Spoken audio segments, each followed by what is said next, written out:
Principal, Professor Dr. Rama ma'am, we eagerly await the wisdom you will share with us today. I hereby invite you to grace us with your presence and to shed light on the importance of today's event.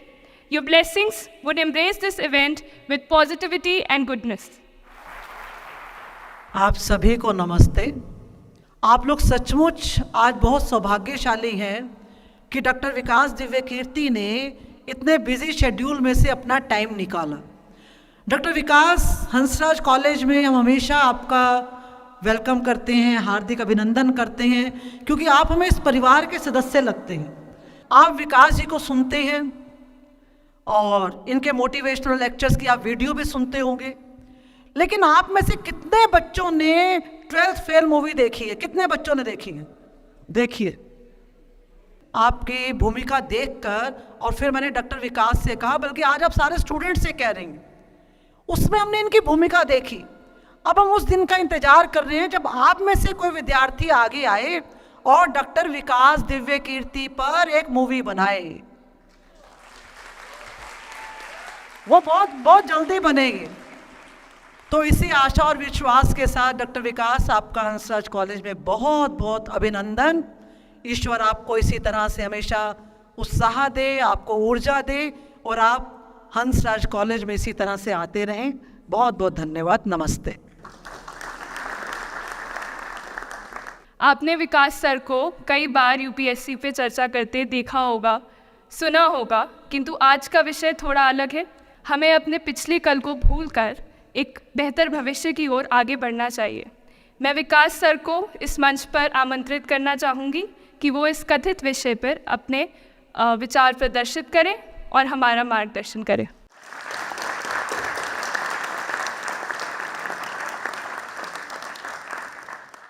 आप सभी को नमस्कार। सबसे पहले मैं अपनी वरिष्ठ साथी रमा जी को धन्यवाद करूंगा। जब मैं विद्यार्थी था तो इस कॉलेज में अक्सर आता था, तब वो यहाँ नई प्राध्यापिका बनी थी। मैं डिबेटिंग कंपटीशन के लिए आता था, वो जज होती थी। इनसे प्राइज़ देना बहुत मुश्किल था, लेकिन हमने हार मानी नहीं और एक आध बार प्राइज़ जीत भी लिया उनके हाथों से। अब वो हमारी वरिष्ठ साथी हैं।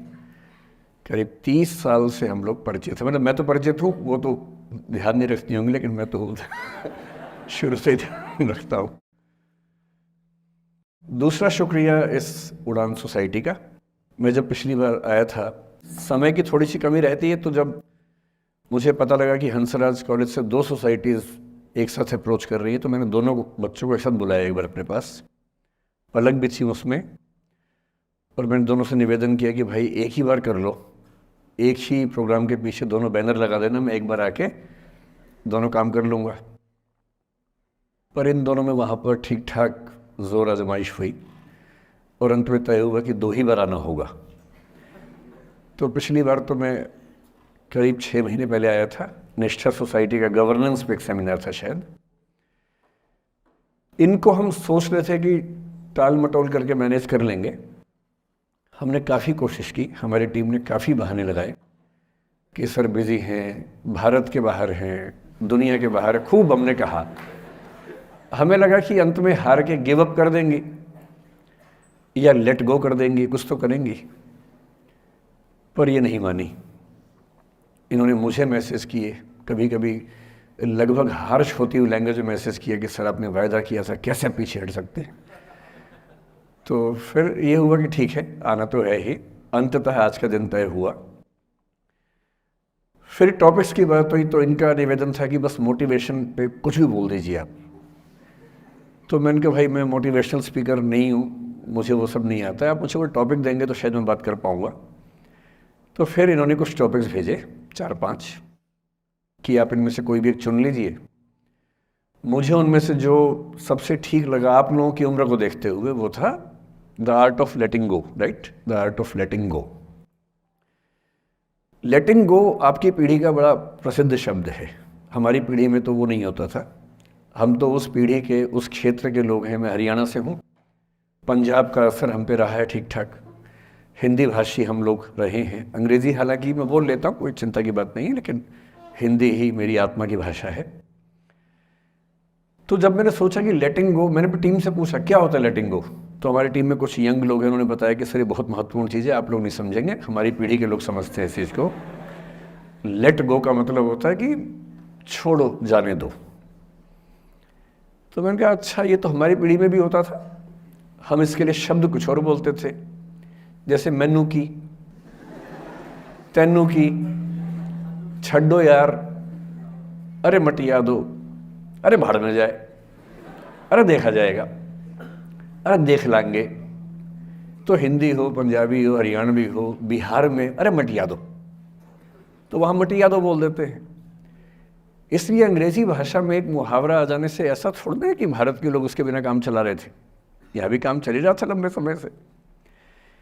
तो फिर मैंने कहा ये टॉपिक ठीक है, और जिस उम्र के बच्चों को एड्रेस करना है उस उम्र के बच्चे अक्सर इमोशनल टर्मोइल में रहते होंगे।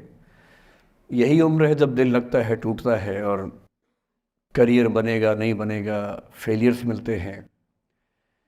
तो जिस उम्र में इमोशन सबसे ज़्यादा उठापटक करते हैं, उछल कूद मचाते हैं, एंग्जाइटी, डिप्रेशन, ये सब होता है, उस उम्र के बच्चों से बात करने के लिए सबसे मौजूद टॉपिक मुझे यही लगा, सबसे अच्छा टॉपिक यही लगा कि हम इसी पर बात करते हैं। मैं पहले डिस्क्लेमर्स लगा दूं, मैं मनोविज्ञान का अध्यापक नहीं हूं, मैंने साइकोलॉजी में ना एमए किया है, ना एमफिल, ना पीएचडी किया है, ना मैं मोटिवेशनल चीज़ें करने का कोई सर्टिफाइड अध्यापक हूं। मैं तो अपने जीवन के अनुभवों से, साहित्य से, दर्शन से, कानून से, पढ़ते पढ़ते जो मैंने सीखा, और बाकी उस सबसे ज़्यादा सीखा 50 साल के जीवन में, जिसमें से 25 साल का जीवन अध्यापन में और अपना उद्यम करने में खर्च हुआ। अनुभवों से बड़ा कोई गुरु नहीं होता, तो मैं अनुभवों से सीख के बातें करना पसंद करता हूँ। हालांकि हंसराज कोडिस का खौफ इतना ज़्यादा होता है कि जब मुझे पता लगा कि मेरा टाइम फिक्स हो गया आने का, मैंने अपनी टीम से कहा कि यार लेटिंग गो भी कोई किताब है तो देखो मैं देख तो लूँ क्या होता है। तो 2 किताबें उन्होंने भेजी, बड़े भारी भरकम अंग्रेजी ऑथर्स की थी। तो मैंने 4-5 दिन पहले पढ़ना शुरू किया। 5-10 मिनट पढ़ के मुझे लगा कि उससे बात बनेगी नहीं, वो अलग ही टाइप की बातें थी, बड़ी थ्योरेटिकल सी बातें।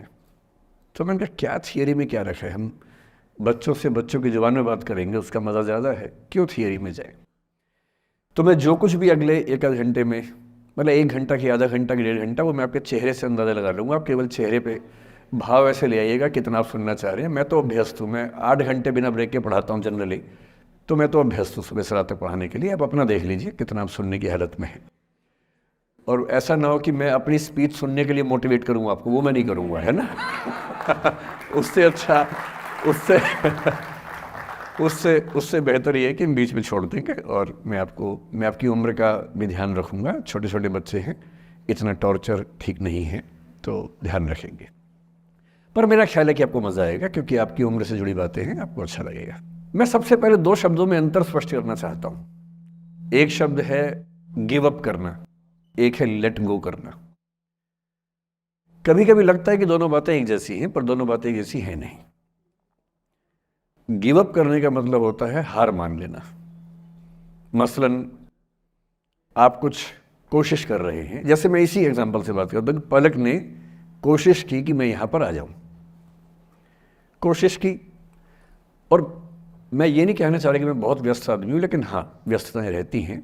मैं आजकल अवॉइड करता हूँ कि कहीं जाऊँ, क्योंकि पता नहीं पिछले 3 साल में ऐसा क्या हुआ, इन्विटेशंस इतने मुझे आने लग गए हैं।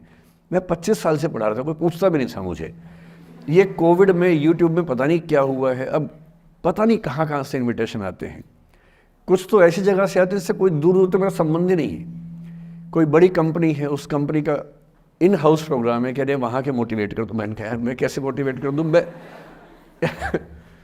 तो फिर अब हमने पॉलिसी बनाई है कि जितना कम हो सके उतना कम जाएं। रमा जी का आदेश तो मेरे सर माथे पर है, मेरी सीनियर है, मैं उनको मना नहीं कर सकता हूँ, लेकिन जनरली मैं कोशिश करता हूँ कि ना जाऊँ। अच्छा, मना करना खराब लगता है, तो हम क्या करते हैं कि धैर्य की परीक्षा लेते हैं। जैसे इनके लिए हमने सिंपल पॉलिसी है कि जब कोई बच्चा कहे आने के लिए, उसको बोलो कि सर 3 महीने फ्री नहीं है, 6 महीने फ्री नहीं है, 1 साल चंद्रमा पर गए हुए हैं। कुछ ऐसा वैसा बोल के टालो, किसी का दिल भी ना दुखे और मैं भी अपना समय बचा लूँ। तो हमने इनको बहुत परेशान किया। 3 बार 4, मतलब किया तो मेरी टीम के मेंबर ने, पर मेरे निर्देश पे किया, तो आप उनको मत कुछ कहिएगा, मैंने कहा था। तो 3 बार 4 बार 5 बार टाला, नहीं हो पाएगा, कोशिश करेंगे, अच्छा देखते हैं, नहीं हो पा रहा है, ऐसे करके। अब इनके सामने 2 ऑप्शंस थे।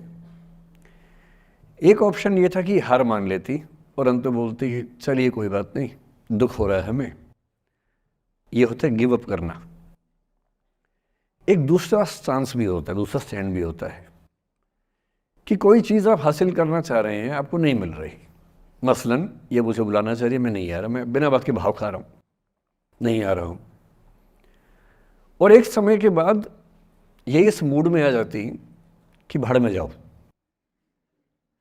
नहीं यार तो भाड़ में जाओ, तुम जैसे बहुत देखे हैं, एक ढूंढेंगे 100 मिल जाएंगे तुम्हारे जैसे, क्या समझते हो अपने आप को। और फिर मैं कहता मैं आना चाहता हूँ, कहते नहीं हम नहीं बुलाएंगे आपको।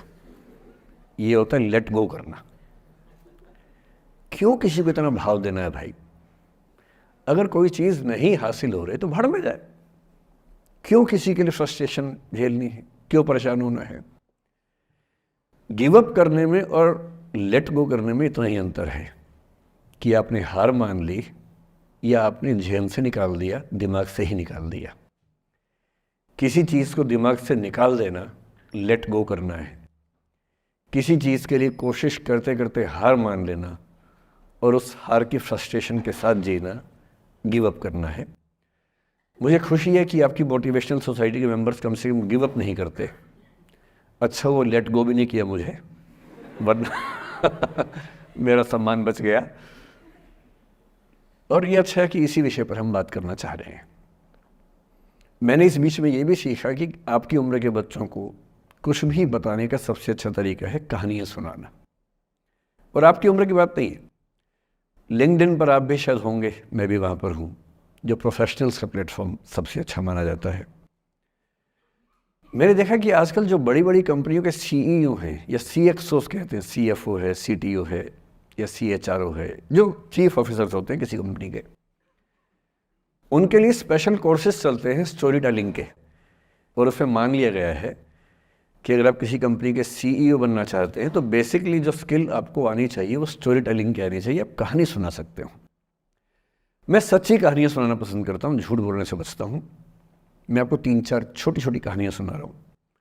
ये सारी कहानियाँ सच्ची हैं, 1-1% सच्ची हैं, पर मैं किसी का नाम नहीं लूँगा। जिनकी कहानी है उनका नाम नहीं लूँगा, उनकी प्राइवेसी का मामला है। पर हाँ, सच्ची कहानियाँ हैं। अच्छी बात है कि इन कहानियों के किरदार हम लोग नहीं बने, ईश्वर करे हम कभी ना बने, लेकिन कहानियाँ सच्ची हैं। जब मैं दिल्ली आया था 1990 में, मैं हरियाणा के एक शहर से, भिवानी से दिल्ली आया था पढ़ने के लिए। मेरे ड्रीम कॉलेज में हंसराज भी एक था, पर मेरा संयुक्त से मेरा एडमिशन जाकिर हुसैन में हुआ। मेरे अंक ठीक थे, यहाँ हो सकता था, पर मैं तो नई दिल्ली स्टेशन पे उतरा, बाहर निकला, पता लगा वहीं एक कॉलेज है, वहीं एडमिशन ले लिया मैंने। तो लोगों ने कहा कि यार कैंपस बड़ा अच्छा होता है। मैंने, अरे क्या फ़र्क पड़ता है, कॉलेज कॉलेज होता है, छड्डो, यही छड्डो में सिखाने आया हूँ आप लोगों को। ठीक है, स्टेशन से निकले वहीं कॉलेज है, मैंने घर जाना होगा तो आराम से कॉलेज से निकल जाएंगे, क्या रखा है कैंपस में। पर मेरा एक दोस्त जो मेरे साथ ही आया था उसी शहर से, उसने एडमिशन हंसराज कॉलेज में लिया। मैं और वो स्कूल के डिबेटर्स थे, डिबेटिंग में हम लोग स्कूल टाइम से काफ़ी एक्टिव थे। DU में आए तो यहाँ भी एक्टिव रहे। DU में मैंने करीब 5 साल डिबेटिंग की और मेरा ख्याल है कि लगभग मतलब 300-400 डिबेट्स मैंने जीती होंगी DU में, कुछ हारी भी होंगी, लेकिन मैंने खूब डिबेट, वो मेरा दरअसल दाना पानी था, रोजी रोटी मेरी वही थी कॉलेज के दिनों में। घर से पैसे मैं लेता नहीं था, मिलते भी नहीं थे, लेना क्या था, मतलब ऐसी स्थिति भी नहीं थी उस समय मेरे घर में कि मिल सके। तो डिबेटिंग मेरा रोज़गार था, एम्प्लॉयमेंट था, मेरा उससे काम चल जाता था आराम से। उसका भी चल जाता था, वो हंसराज से था, मैं जाकिर हुसैन से था। हम खूब डिबेट्स में मिलते थे। अक्सर ट्रॉफी या तो हम जीतते थे या वो जीतता था, कोई भी जीते रूम पे ही आती थी क्योंकि हम रूममेट्स थे, एक साथ ही रहते थे। वो मुझसे योग्यताओं के मामले में 21 था, बल्कि अगर वो 21 था तो मैं 15 ही रहा हूँगा या 12 रहा हूँगा, 22 या 21 तो नहीं रहा हूँगा, मुझसे बेहतर था योग्यताओं में, बड़ा अच्छा व्यक्ति था। ग्रेजुएशन के बाद मैंने MA हिंदी साहित्य में एडमिशन लिया, जबकि BA ऑनर्स हिस्ट्री में किया था मैंने। उसने तय किया कि वो कुछ और करेगा, प्रोफेशनल कोर्स करेगा, नौकरी करेगा। तो वो चला गया दिल्ली से, मैं दिल्ली में रहा। फिर मैं एमए के बाद तैयारी करने लगा यूपीएससी की। तब तक मैं यूजीसी जेआरएफ कर चुका था। पहला अटैम्प्ट दिया, प्रीलिम्स हो गया। मेंस मेरा 96 के मेंस की बात कर रहा हूँ, मेंस शुरू होने वाला था, 2 दिन रह गए थे। करीब 10 दिन पहले वो मेरे पास आया हुआ था दिल्ली में, मिलजुल के अच्छे से बात करके गया था। उन दिनों उसका एक प्रेम संबंध कहीं हमारी ही एक मित्र के साथ चल रहा था। हम सब दोस्त थे, तो उनमें से 2 लोगों का आपस में एक अफेयर था। मुझे नहीं पता क्या हुआ, लेकिन मेरे मेन एग्ज़ाम से 2 दिन पहले रात को 12 बजे एक फ़ोन आया और ये बताया गया कि मेरे दोस्त ने फंदा लगा के अपनी जीवन लीला समाप्त कर ली है। वो दिल्ली से दूर था कहीं, और जिस व्यक्ति के बारे में मेरी राय ये थी कि उतना जीवट वाला व्यक्ति कोई हो नहीं सकता, जो ज़िंदगी से हार सकता ही नहीं, जिसके होने से कई लोग हमेशा जीता हुआ महसूस करते हैं, वो चुपचाप एक बंद कमरे में ज़िंदगी से हार गया। मैं आज तक नहीं समझ पाया कि ऐसा कैसे हुआ। बाद में टटोला, उसके पेरेंट्स से बात हुई, भाई से बात हुई। उन्होंने उसकी याद में एक सोशल वर्क शुरू किया ताकि किसी और बच्चे को ऐसा ना करना पड़े। तो जो हल्का हल्का अनुमान हुआ वो है कि शायद कुछ ऐसा था रिलेशनशिप में जो नहीं संभल पाया था, और रिश्ता टूट ना जाए इसका दबाव बहुत ज़्यादा था, और वो दबाव झेल नहीं पाया। इस उम्र में ऐसा फेज़ आता है, कई बार आता है। ये एक कहानी है, हंसराज कॉलेज से ही जुड़ी है, इसलिए मैंने सोचा कि वहीं से बात शुरू करूँ। नाम जैसा कि मैंने कहा मैं नहीं बताऊंगा, तो नाम बताने का मतलब भी नहीं। और वो जिसकी मैं कहानी सुना रहा हूँ, आप लोगों के जन्म से पहले की बात है। आप तो सब 21वीं सदी वाले बच्चे होंगे ना, जेन ज़ी होंगे आप सब लोग, तो ये तो बहुत पुरानी बात है। एक दूसरी कहानी सुनाता हूँ। मैं आपको 2-3 कहानियाँ सुनाऊंगा, फिर उन सबका सार निकाल लेंगे एक साथ हम लोग। दूसरी कहानी ये है कि जब मेरा सिलेक्शन हो गया 97 में, मतलब 96 अटैम्प्ट में पहली बार में मेरा सिलेक्शन हो गया था, मैं एक्सटेंशन लेके तैयारी कर रहा था, और डीयू में मैं पढ़ा भी रहा था उस समय। तब मैं शायद डीएवी कॉलेज में था या अग्रसेन को, मैं 2 जगह पढ़ाया डीयू में, तो उनमें से किसी कॉलेज में पढ़ा रहा था उस समय में। तो उस समय एक लाइब्रेरी है कैंपस में ही, सेंट्रल रेफरेंस लाइब्रेरी, आप जानते होंगे, CRL बोलते हैं, जो विवेकानंद जी की स्टैचू है उसके सामने ही वो लाइब्रेरी है। उस लाइब्रेरी में नीचे सब बैठ के पढ़ते हैं, और टॉप फ्लोर पे रिसर्च फ्लोर है जहाँ MPhil PhD वाले बच्चे पढ़ते हैं। मैं उस समय शायद PhD कर रहा था या MPhil खत्म हुई थी, वहीं बैठता था, पढ़ता था रोज़। कई दोस्त पढ़ते थे हम लोग वहाँ। हम सुबह 8 बजे लाइब्रेरी खुलते ही वहाँ घुसते थे, रात को 1 बजे निकलते थे लाइब्रेरी बंद होने के समय। तो वहाँ एक छत थी, छत पे छोटी सी कैंटीन थी जहाँ हम लोग जब जब बोर होते थे दिन में 3-4 बार जाके चाय पीते थे। चाय पी ली, बिस्किट खा लिया, थोड़ी गप्पे मार ली, वो सब वहाँ करते थे। तो वहाँ मेरे बहुत सारे दोस्त थे, उनमें से कई लोग अब बहुत सीनियर सिविल सर्वेंट्स हैं, कुछ लोग प्रोफेसर्स हैं डीयू में। 2 बच्चे थे मुझसे जूनियर, 3-4 साल जूनियर थे, बड़े प्यारे बच्चे थे। मुझे उस समय तक पढ़ाई लिखाई का शौक अच्छा खासा हो गया था, तो वो रोज़ मेरे साथ बैठते थे केवल बात करने के लिए। किसी मुद्दे पर बहस करनी है तो बहस होती थी, समझते थे। फिर मुझे पता लगा कि वो दोनों रिलेशनशिप में हैं, रिश्ते में हैं। दोनों ने शादी भी कर ली। उनकी योजना डीयू में पढ़ाने की थी या सिविल सर्विस की भी थी, शायद, पता नहीं। मेरा इंटरेक्शन बहुत ज़्यादा उसके बाद रहा नहीं उनसे, क्योंकि मैं सर्विस में चला गया था। इतने जिज्ञासु बच्चे थे दोनों, इतने जिज्ञासु कि उनसे मिलकर तबीयत खुश हो जाती थी, कि हर चीज़ जानने का मन करता था उनका, हर विषय पढ़ने का मन करता था। एकदम जीवन से भरे हुए बच्चे, आंखों में चमक ऐसे। फिर दोनों की शादी हुई तो मैं शादी में जा नहीं पाया, क्योंकि मेरा रिश्ता सिर्फ लाइब्रेरी में 1 घंटा गप मारने वाला था, उससे ज़्यादा था नहीं रिश्ता उनके साथ। फिर सुनता रहता था कि मैं सब बढ़िया चल रहे, पढ़ाई कर रहे हैं, तैयारी कर रहे हैं। इंटरकास्ट मैरिज की उन लोगों ने, खूब हंगामा हुआ, दोनों घर में तलवारें खिंच गई, किसी तरह से तलवारें संभाली गई, मैनेज हुआ, दोनों साथ रहने लगे। और फिर 3-4 साल के बाद एक दिन मैंने खबर सुनी कि उस बच्ची ने फंदा लगा के जीवन लीला समाप्त कर ली। ये बात भी दिल्ली विश्वविद्यालय की, ये उस दौर के सब लोग इस कहानी को जानते हैं। मेरे ख्याल से ये दोनों कहानी आपकी प्रिंसिपल मैडम जानती होंगी, नहीं ध्यान कर पाएंगे तो मैं उनको जैसे नाम बोलूँगा अकेले में वो तुरंत समझ जाएंगे मैं किसकी बात कर रहा हूँ। मैं आज तक नहीं समझ पाया कि ऐसा क्या हुआ होगा।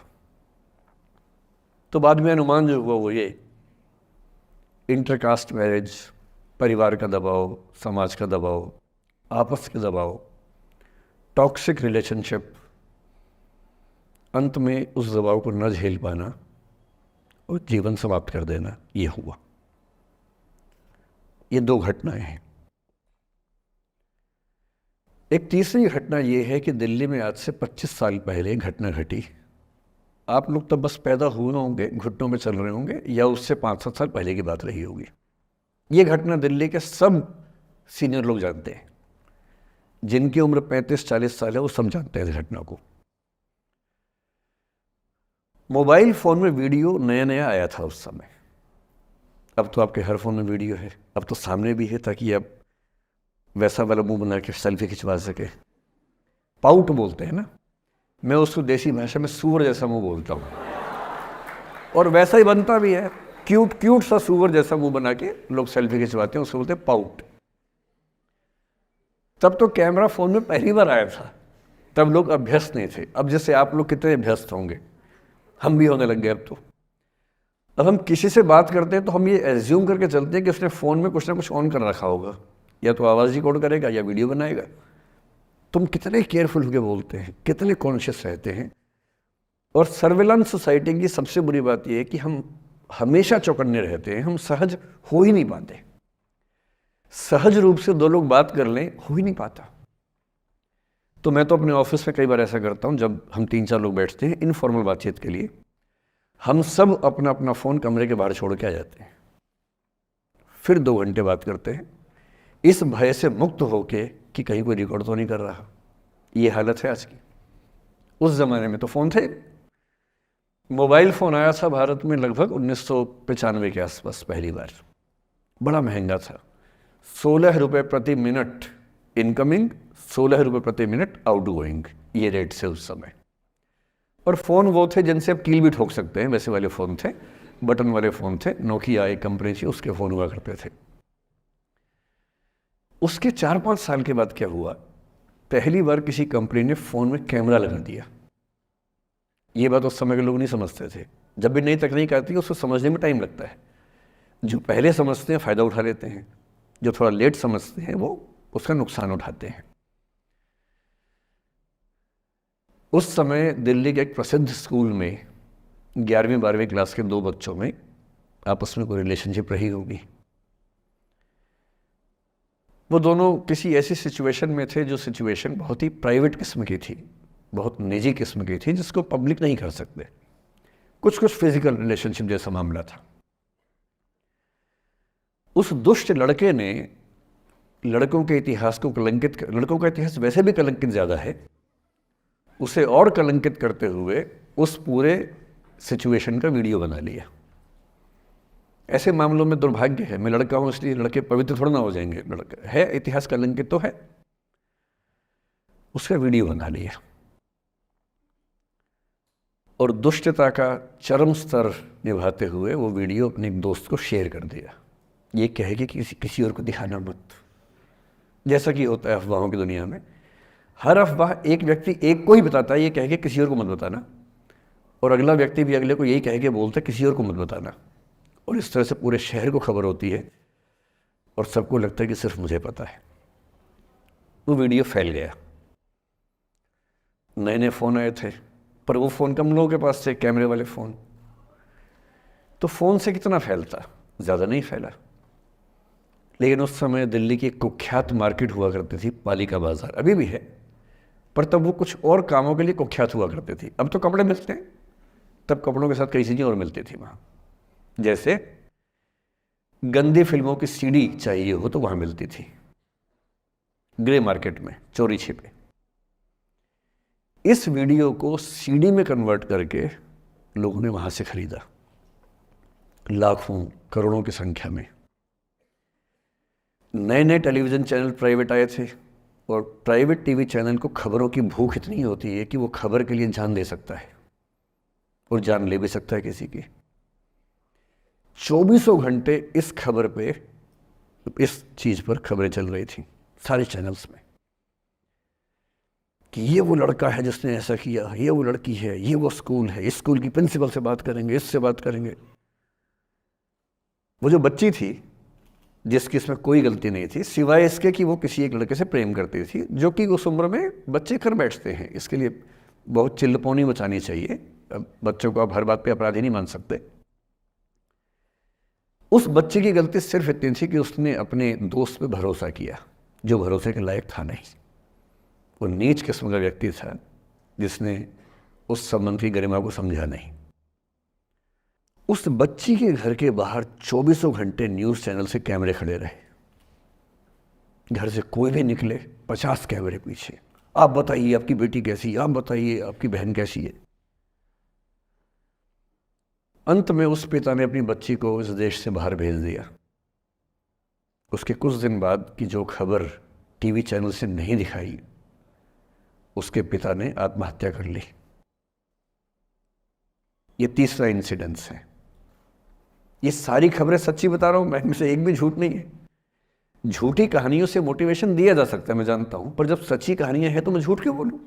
सारी सच्ची कहानियां बता रहा हूं मैं आपको। एक चौथी कहानी जो आप में से कई लोगों की होगी। मेरा एक स्टूडेंट है, सिविल सर्वेंट है, सीनियर लेवल पे है, करीब 40 साल का है। उसने आज तक शादी नहीं की। क्या उसकी शादी करने की इच्छा नहीं थी? पूरी इच्छा थी। फिर क्यों शादी नहीं की? भाई कुछ लोग तो होते हैं कि शादी करनी ही नहीं, कोई मिशन है। योगी जी है, मोदी जी है, ठीक है, उनका तो मिशन है। ममता जी है, उनका मिशन है। पर जिसका जीवन में ऐसा कोई मिशन नहीं है और जिसको प्रेम करने का मन भी करता हो, वो तो शादी करता है आमतौर पे। उसने शादी क्यों नहीं की जानते हैं? जब वो 25-26 की उम्र में था, जब वो मेरा विद्यार्थी भी था, एक दिन मेरे पास आके बोला कि सर एक बात करना चाहता हूँ। मुझसे मेरे स्टूडेंट्स ऐसी बातें खूब करते हैं पर्सनली आके, अब तो मैं टाइम कम दे पाता हूँ, पहले तो ये सब होता रहता था क्लास के अलावा। एकदम रोता हुआ आया, आंखों में आंसू भरे हुए बहुत सारे। मैंने क्या हो गया भाई?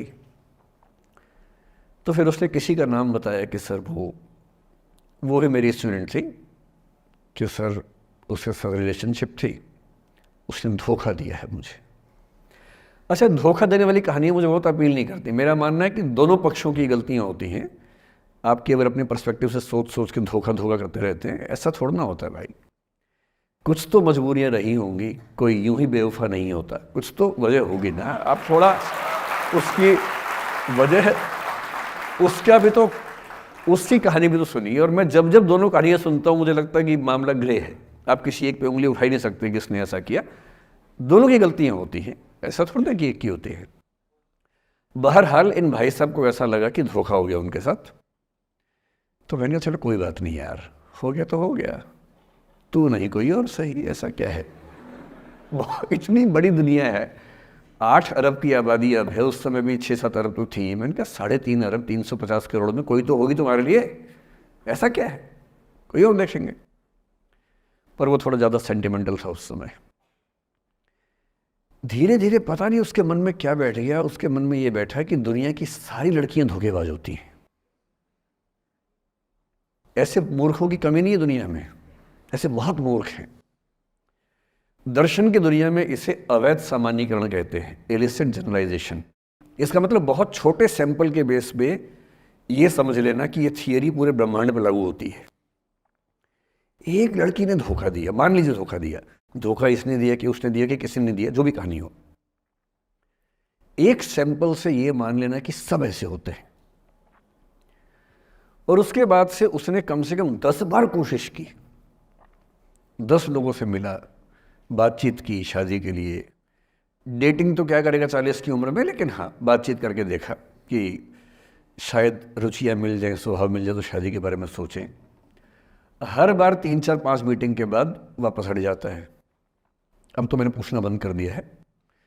जब तक मैं पूछता था, बोलता था कि सर 3-4 मीटिंग के बाद लगता है कि ये भी वैसी ही है। मैंने कहा भूल जाओ भाई, उससे भूल जाओ, बात खत्म हो गई। उसके बच्चे घूम रहे हैं आजकल स्कूल में, अब तुम कम से कम शादी तो कर लो।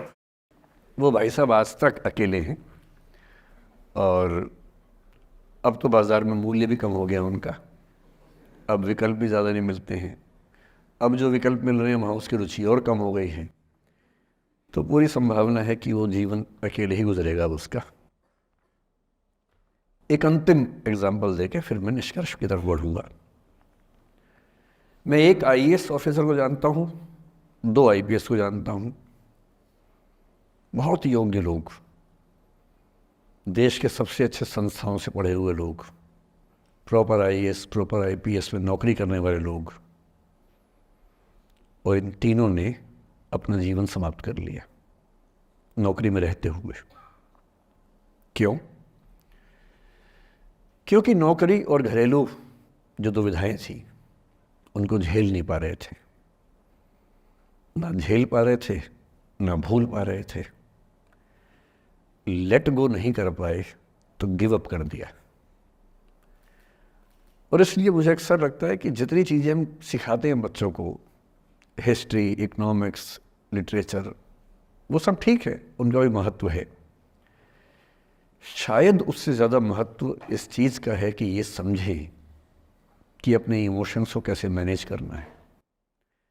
जब जीवन में ऐसा लगे कि सब खत्म हो गया है, जब जीवन में लगे कि बहुत टॉक्सिक किस्म की लाइफ हो गई है, उससे बाहर कैसे निकलें, शायद ये सबसे महत्वपूर्ण लेसन होता है जो हम सबको सीखना चाहिए। मैंने कहीं से सीखा नहीं है, ना मैंने ऐसी किताबें पढ़ी हैं, हालांकि मैंने 2 किताबें मंगवाई हैं पिछले हफ्ते, पढ़ी नहीं है अभी तक, तो मैं किताबों के बेस पे नहीं जानता कैसे सीखते हैं, लेकिन ज़िंदगी से तुम सीख सकते हैं। इन कहानियों का सबका एक ही सार है, वजह अलग अलग है। एक व्यक्ति ने इसलिए अपना जीवन समाप्त किया कि वो रिश्ता उसके हाथ से छूट रहा था,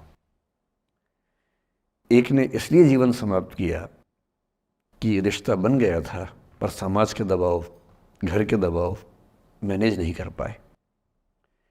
एक ने ज़िंदगी भर शादी नहीं की सिर्फ इसलिए कि वो पुरानी यादों को भूल नहीं पाया।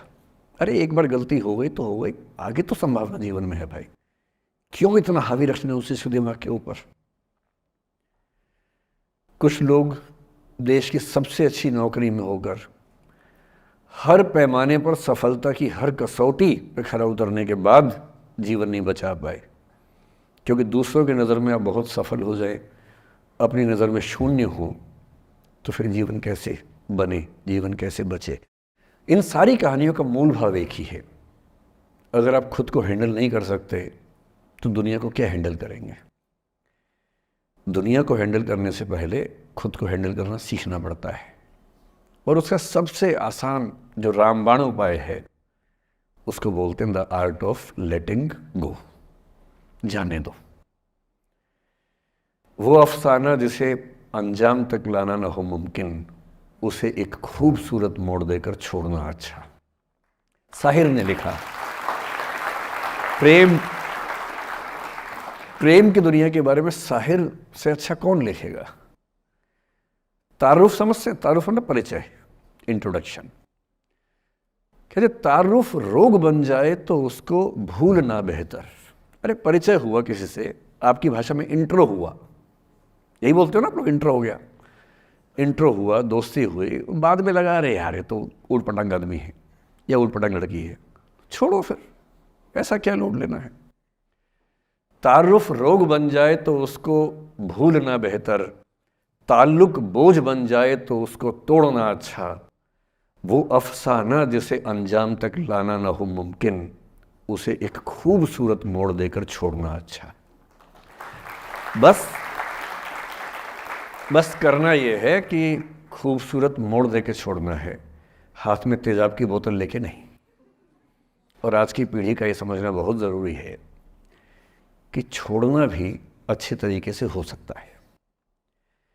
तो मैं उस बात पर आऊँ उससे पहले थोड़ा संक्षेप में समझा दूँ। मुझसे कुछ बच्चों ने पूछा इस बीच में कि जितना आसानी से आप बोल रहे हैं क्या सच में इतना आसान होता है? कैसे छोड़ें उन चीज़ों को जो मन पर हावी हैं, उन इमोशंस के टर्मोइल को, उन इमोशंस की इंटेंसिटी को कैसे मैनेज करें?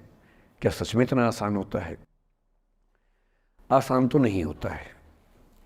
मेरी उम्र में आसान है, आपकी उम्र में आसान नहीं होता है। मेरी उम्र में क्यों आसान है? क्योंकि ये सारा खेल हार्मोन्स का है, ये सारा खेल केमिस्ट्री का है। हम सब दरअसल बहुत सारे केमिकल्स, जिनमें से कुछ का नाम हार्मोन्स हैं, उन केमिकल्स और हार्मोन्स के बहुत सारे इंटरेक्शंस के रिजल्ट हैं। इसलिए जब कोई बच्चा जैसे छोटे बच्चे हमेशा उछलते रहते हैं, पेरेंट्स थके रहते हैं, ये इन सभी केमिस्ट्री का परिणाम है, शौक का मामला नहीं है। आपकी उम्र जो होती है किशोरावस्था और युवावस्था की शुरुआती उम्र, मैं मान के चल रहा हूँ कि आप सब लोग 17 से 22-23 के बीच के लोग हैं, बच्चे हैं। कुछ तो अभी शादी भी नहीं कर सकते होंगे, वो वाले होंगे ना। लड़के तो नहीं कर सकते होंगे भी, 21 के कहाँ हुए होंगे। तो वो वाली उम्र आप लोगों की है। इस उम्र में इमोशंस का टर्मोइल, इस उम्र में इमोशंस का बिखराव इतना ज़्यादा होता है कि संभालना बड़ा मुश्किल होता है। जैसे जैसे आप मैच्योर होंगे, बड़े होंगे, बूढ़े होंगे, बूढ़े और मैच्योर काफ़ी हद तक समानार्थक शब्द होते हैं। बूढ़ा आदमी आमतौर पर मैच्योर हो ही जाता है, और जो मैच्योर हो जाता है उसको लोग बुढ़ा ही बोलते हैं, चाहे वो दोस्त हो आपका। तो मैच्योर होने के बाद मैच्योरिटी के कई लक्षण हैं, 10-20 लक्षण। उनमें से एक ये है कि आपके इमोशंस में इंटेंसिटी उतनी नहीं रह जाती जितनी बचपन में होती है। मसलन कोई आपका दोस्त आपसे कुछ खराब कह दे, आप 3-4 घंटे बेचैन रहेंगे, बार बार मैसेज टाइप करेंगे, फिर डिलीट करेंगे, फिर टाइप डिलीट, वो भी टाइप डिलीट चल रहा है। एक दिन हो गया बात हुए, ना वो पढ़ पा रहे हैं, ना आप पढ़ पा रहे हैं, बेचैनी चरम पे है। अब इतना ही मामला है, नाक का सवाल है कि पहले कौन झुकेगा। सारे संबंधों में स्तर इसी बात से तय होता है कि पहले कौन झुकेगा, और जो एक आध बार झुक गया वो जिंदगी भर झुकता है उसके बाद। इससे लोग शुरू में बहुत केयरफुल होते हैं कि झुकना नहीं है। 3-4 ज्ञानी पीछे बैठे ही होते हैं कि नहीं झुकना नहीं है, वो झुकेगा, वो झुकेगी, तू क्यों झुकेगा। इन ज्ञानियों से बचना बहुत ज़रूरी है, ज़िंदगी जहर बना देंगे आपकी। अब दोनों ईगो फाइट कर रहे हैं कि पंजा किसका गिरेगा, इस पर फाइट चल रही है। 2 दिन हो गए, 3 दिन हो गए, उसके बाद एक आध आदमी पिघल जाता है, उसको लगता है भाड़ में जाए यार, बात ही नहीं हो पा रही, तुम ईगो कर रहे हो। फिर वो फ़ोन मिलाता है, ये भी फ़ोन की इंतज़ार में 3 दिन से सो भी नहीं रहा बेचारा। हीरो बेशक बन ले पर बेचैन तो भाई। खटाक से फ़ोन उठता है, अब दोनों कान में फ़ोन लगा के रखिए, कोई नहीं बोल रहा, चुप। क्या बातचीत चल रही है सोचिए, एक भी शब्द नहीं, एकदम चुप। थोड़ी देर के बाद कंफर्म करने के लिए कि है भी या नहीं, एक बोलता है हेलो, वहाँ से आवाज़ आती है कोई एक मैं थोड़ा ऐसी जोकर टाइप की बात करता हूँ, मुझे मोटिवेशनल स्पीकर ना समझे आप लोग, मैं ऐसी हंसी मजाक ही करना आता है मुझे, वही मैं करता हूँ। लेकिन इससे आप ये ना सोचिए कि मुझे पढ़ाना नहीं आता, मैं पढ़ा भी लेता हूँ इसके लिए मुझे वो भी आता है, लेकिन अभी क्योंकि आप बच्चे छोटे हैं तो मैं आपके साथ वैसी बात ही कर रहा हूँ। अब ये सब चल रहा है। अब इसमें अगर कोई एक व्यक्ति झुक गया, बात आगे हो गई तो हो गई, वरना कई रिश्ते ऐसे भी होते हैं जो इसी बिंदु पे खत्म हो जाते हैं कि तेरा भाई नहीं झुकेगा, भाभी झुकेगी, और उधर जीजू झुकेंगे, दीदी नहीं झुकेगी, जीजू झुकेंगे, दीदी क्यों झुकेगी, और ना जीजू झुक रहे ना भाभी झुक रही और उस चक्कर में जो अभी बेचारा रिश्ता बना भी नहीं था, वही वो ज़मींदोज़ हो गया, वही वो ख़त्म हो गया। पर ठीक है, हो गया तो हो गया, भाड़ में जाए, ऐसा क्या है, डर किस बात का है इसमें। लेकिन मैं फिर भी आपसे कहूँगा, मेरी उम्र में क्या होता है, जैसे मुझे कोई फ़ोन करे कि मैं आपसे बहुत नाराज़ हूँ, तो मैं कहता हूँ अच्छा ठीक है, कल बात करेंगे। नहीं, मैं आपसे बहुत नाराज़ हूँ, मेरा दिल टूट गया है। मैं कहता हूँ देखो मुझे नींद आ रही है अभी, let me sleep, we will talk tomorrow. You just do one thing, write down all the points and we will discuss in the morning. When I come to office, you come to my cabin and we will discuss. Don't worry, I'll find out the solution for you. कह रहे हैं आप कैसी बात कर रहे हैं, मैं ना सो पा रहा हूँ ना मैं जाग पा रहा हूँ. तो मैंने कहा दैट इज योर प्रॉब्लम. मैं तो सो भी रहा हूँ जाके, ये तो कोई दिक्कत नहीं हुई भाई. तो मैं तो ऐसा हो चुका हूँ कि दुनिया में कुछ भी हो जाए मुझे टाइम पे नींद आ जाती है. कुछ भी हो जाए, मतलब एक आध, अब जैसे मेरी माता जी की मृत्यु हुई तो मुझे नींद नहीं आई कुछ दिनों तक, ठीक बात है, नहीं आनी चाहिए उस समय, तब भी आ गई तो फिर इंसान और पत्थर में क्या अंतर बचा, सीधी सी बात है. But keeping aside those rare instances, कोई कुछ भी कर ले हमें तो बढ़िया नींद आती है. और मैं ये कहना चाह रहा हूँ, मैंने ये सीखा है अपने पिताजी से, और सीख सकते हैं इसको, ये केवल तुक्के की बात नहीं है, सीख सकते हैं. मेरे जो पेरेंट्स हैं, पिताजी और माँ, वो एक अनूठा कॉम्बिनेशन है.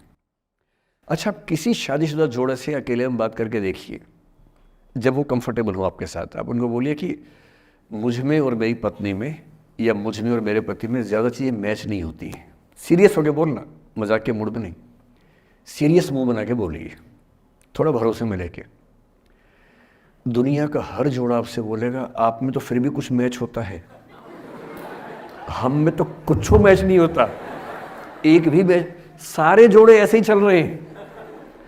सबको लगता है कि उसका घर बढ़िया चल रहा है, मेरा ही ठीक नहीं चल रहा, क्योंकि उसका घर आपने फेसबुक पे देखा है, अच्छी अच्छी फोटो देखी हैं. 24 घंटे में से जो 2 अच्छे मिनट आए थे, उसमें ली गई 25 फोटो में से बेस्ट फोटो फेसबुक पे आई थी. और अपने घर में आप बाकी 24 घंटे में से 2 मिनट छोड़ के बाकी देख रहे हैं. तो दूसरे का घर हमेशा अच्छा लगता है कि यार लाइफ हो तो उनके जैसी हो. तो हमारे माता पिता भी स्वभाव उनका भी थोड़ा अलग रहा, सबका है, हमारा भी है. तो मेरे पिताजी हैं मस्त मौला आदमी, जैसे कबीरदास एकदम फक्कड़ मस्त मौला आदमी, भाड़ में जाए दुनिया उस मूड में रहते हैं, नुकसान हो जाए भाड़ में जाए. गीता का सार उन्होंने अपने मन में बिठा लिया है. उनका बड़े से बड़ा नुकसान हो जाता है तो क्या बोलते हैं, हमारा क्या था जो लाए थे, जो लिया यहीं से लिया, जो दिया यहीं दिया, साथ लेके क्या जाना है, बात खत्म. कोई टेंशन ही नहीं उनको. और बाकी सब लोग टेंशन में कि अब क्या करें, ये हो गया वो हो गया, कैसे मैनेज करें. मेरी माँ को तनाव हो जाता था, और जब पिताजी ऐसे हो तो माँ को तनाव होगा, सीधी सी बात है. अगर माँ वैसी होती पिताजी तनाव में रहते हैं, तो सामान्य बात है. जब घर में एक व्यक्ति मस्त मौला हो तो बाकी लोग तनाव तो फिर बांटेंगे ना आपस में. वो बड़ा तनाव में रहती थी. उनको घर की चिंता, बच्चों की चिंता बहुत सताती थी. पिताजी भी चिंतित थे बच्चों को लेकर, जैसे कोई पिता होता है, पर उनकी नेचर थी कि ठीक है देख लेंगे जो होगा, अरे देख लेंगे, अरे भाड़ में जाओ, उस मूड में रहते हैं, आज भी रहते हैं. मेरी माँ 73 की उम्र से कुछ महीने पहले चल बसी, उनका जीवन समाप्त हुआ. मतलब मुझे नहीं पता कि जीवन क्यों समाप्त होता है, क्योंकि बड़े बूढ़े कहते हैं कि हर व्यक्ति के सांस का इतिहास है, सांसें लिखी हुई हैं ईश्वर ने, उतनी सांसें मिलेगी. मुझे बहुत भरोसा इस बात में है नहीं, क्योंकि भगवान ऐसा क्यों करेगा कि जापान में सांसें ज़्यादा लिखेगा और अफ्रीका में कम लिखेगा, भगवान ऐसा क्यों करेगा. और अगर सांसें पहले से लिखी हुई हैं तो हमारी जीवन प्रत्याशा क्यों बढ़ती जा रही है. अगर सांसें पहले से फिक्स हैं तो आज़ादी के समय से लेकर आज के 70 साल में जीवन प्रत्याशा लगभग 2.5-3 गुना बढ़ गई. और हम ये भी कहते हैं कि लोग खराब हैं. अगर लोग बुरे हैं तो जीवन छोटा होना चाहिए कर्मों के हिसाब से. लोग खराब हैं और जीवन बड़ा होता जा रहा है. तो मुझे उन मान्यताओं में बहुत भरोसा है नहीं कि सांसें लिखी हुई हैं. अगर सांसें लिखी होती तो मनुष्य की औसत आयु 25 साल से ऊपर नहीं होनी चाहिए थी, 25-30 मैक्सिमम.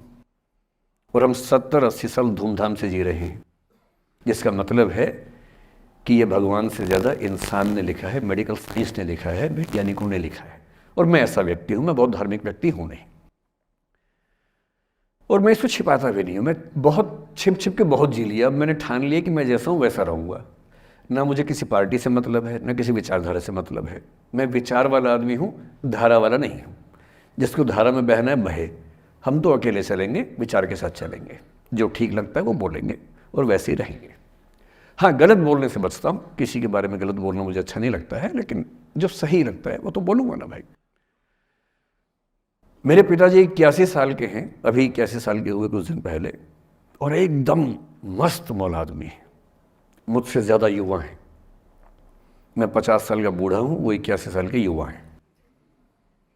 उनके चेहरे की चमक, मतलब कई ट्यूबलाइट फेल है उनके सामने, ऐसी चमक चेहरे पर रहती है।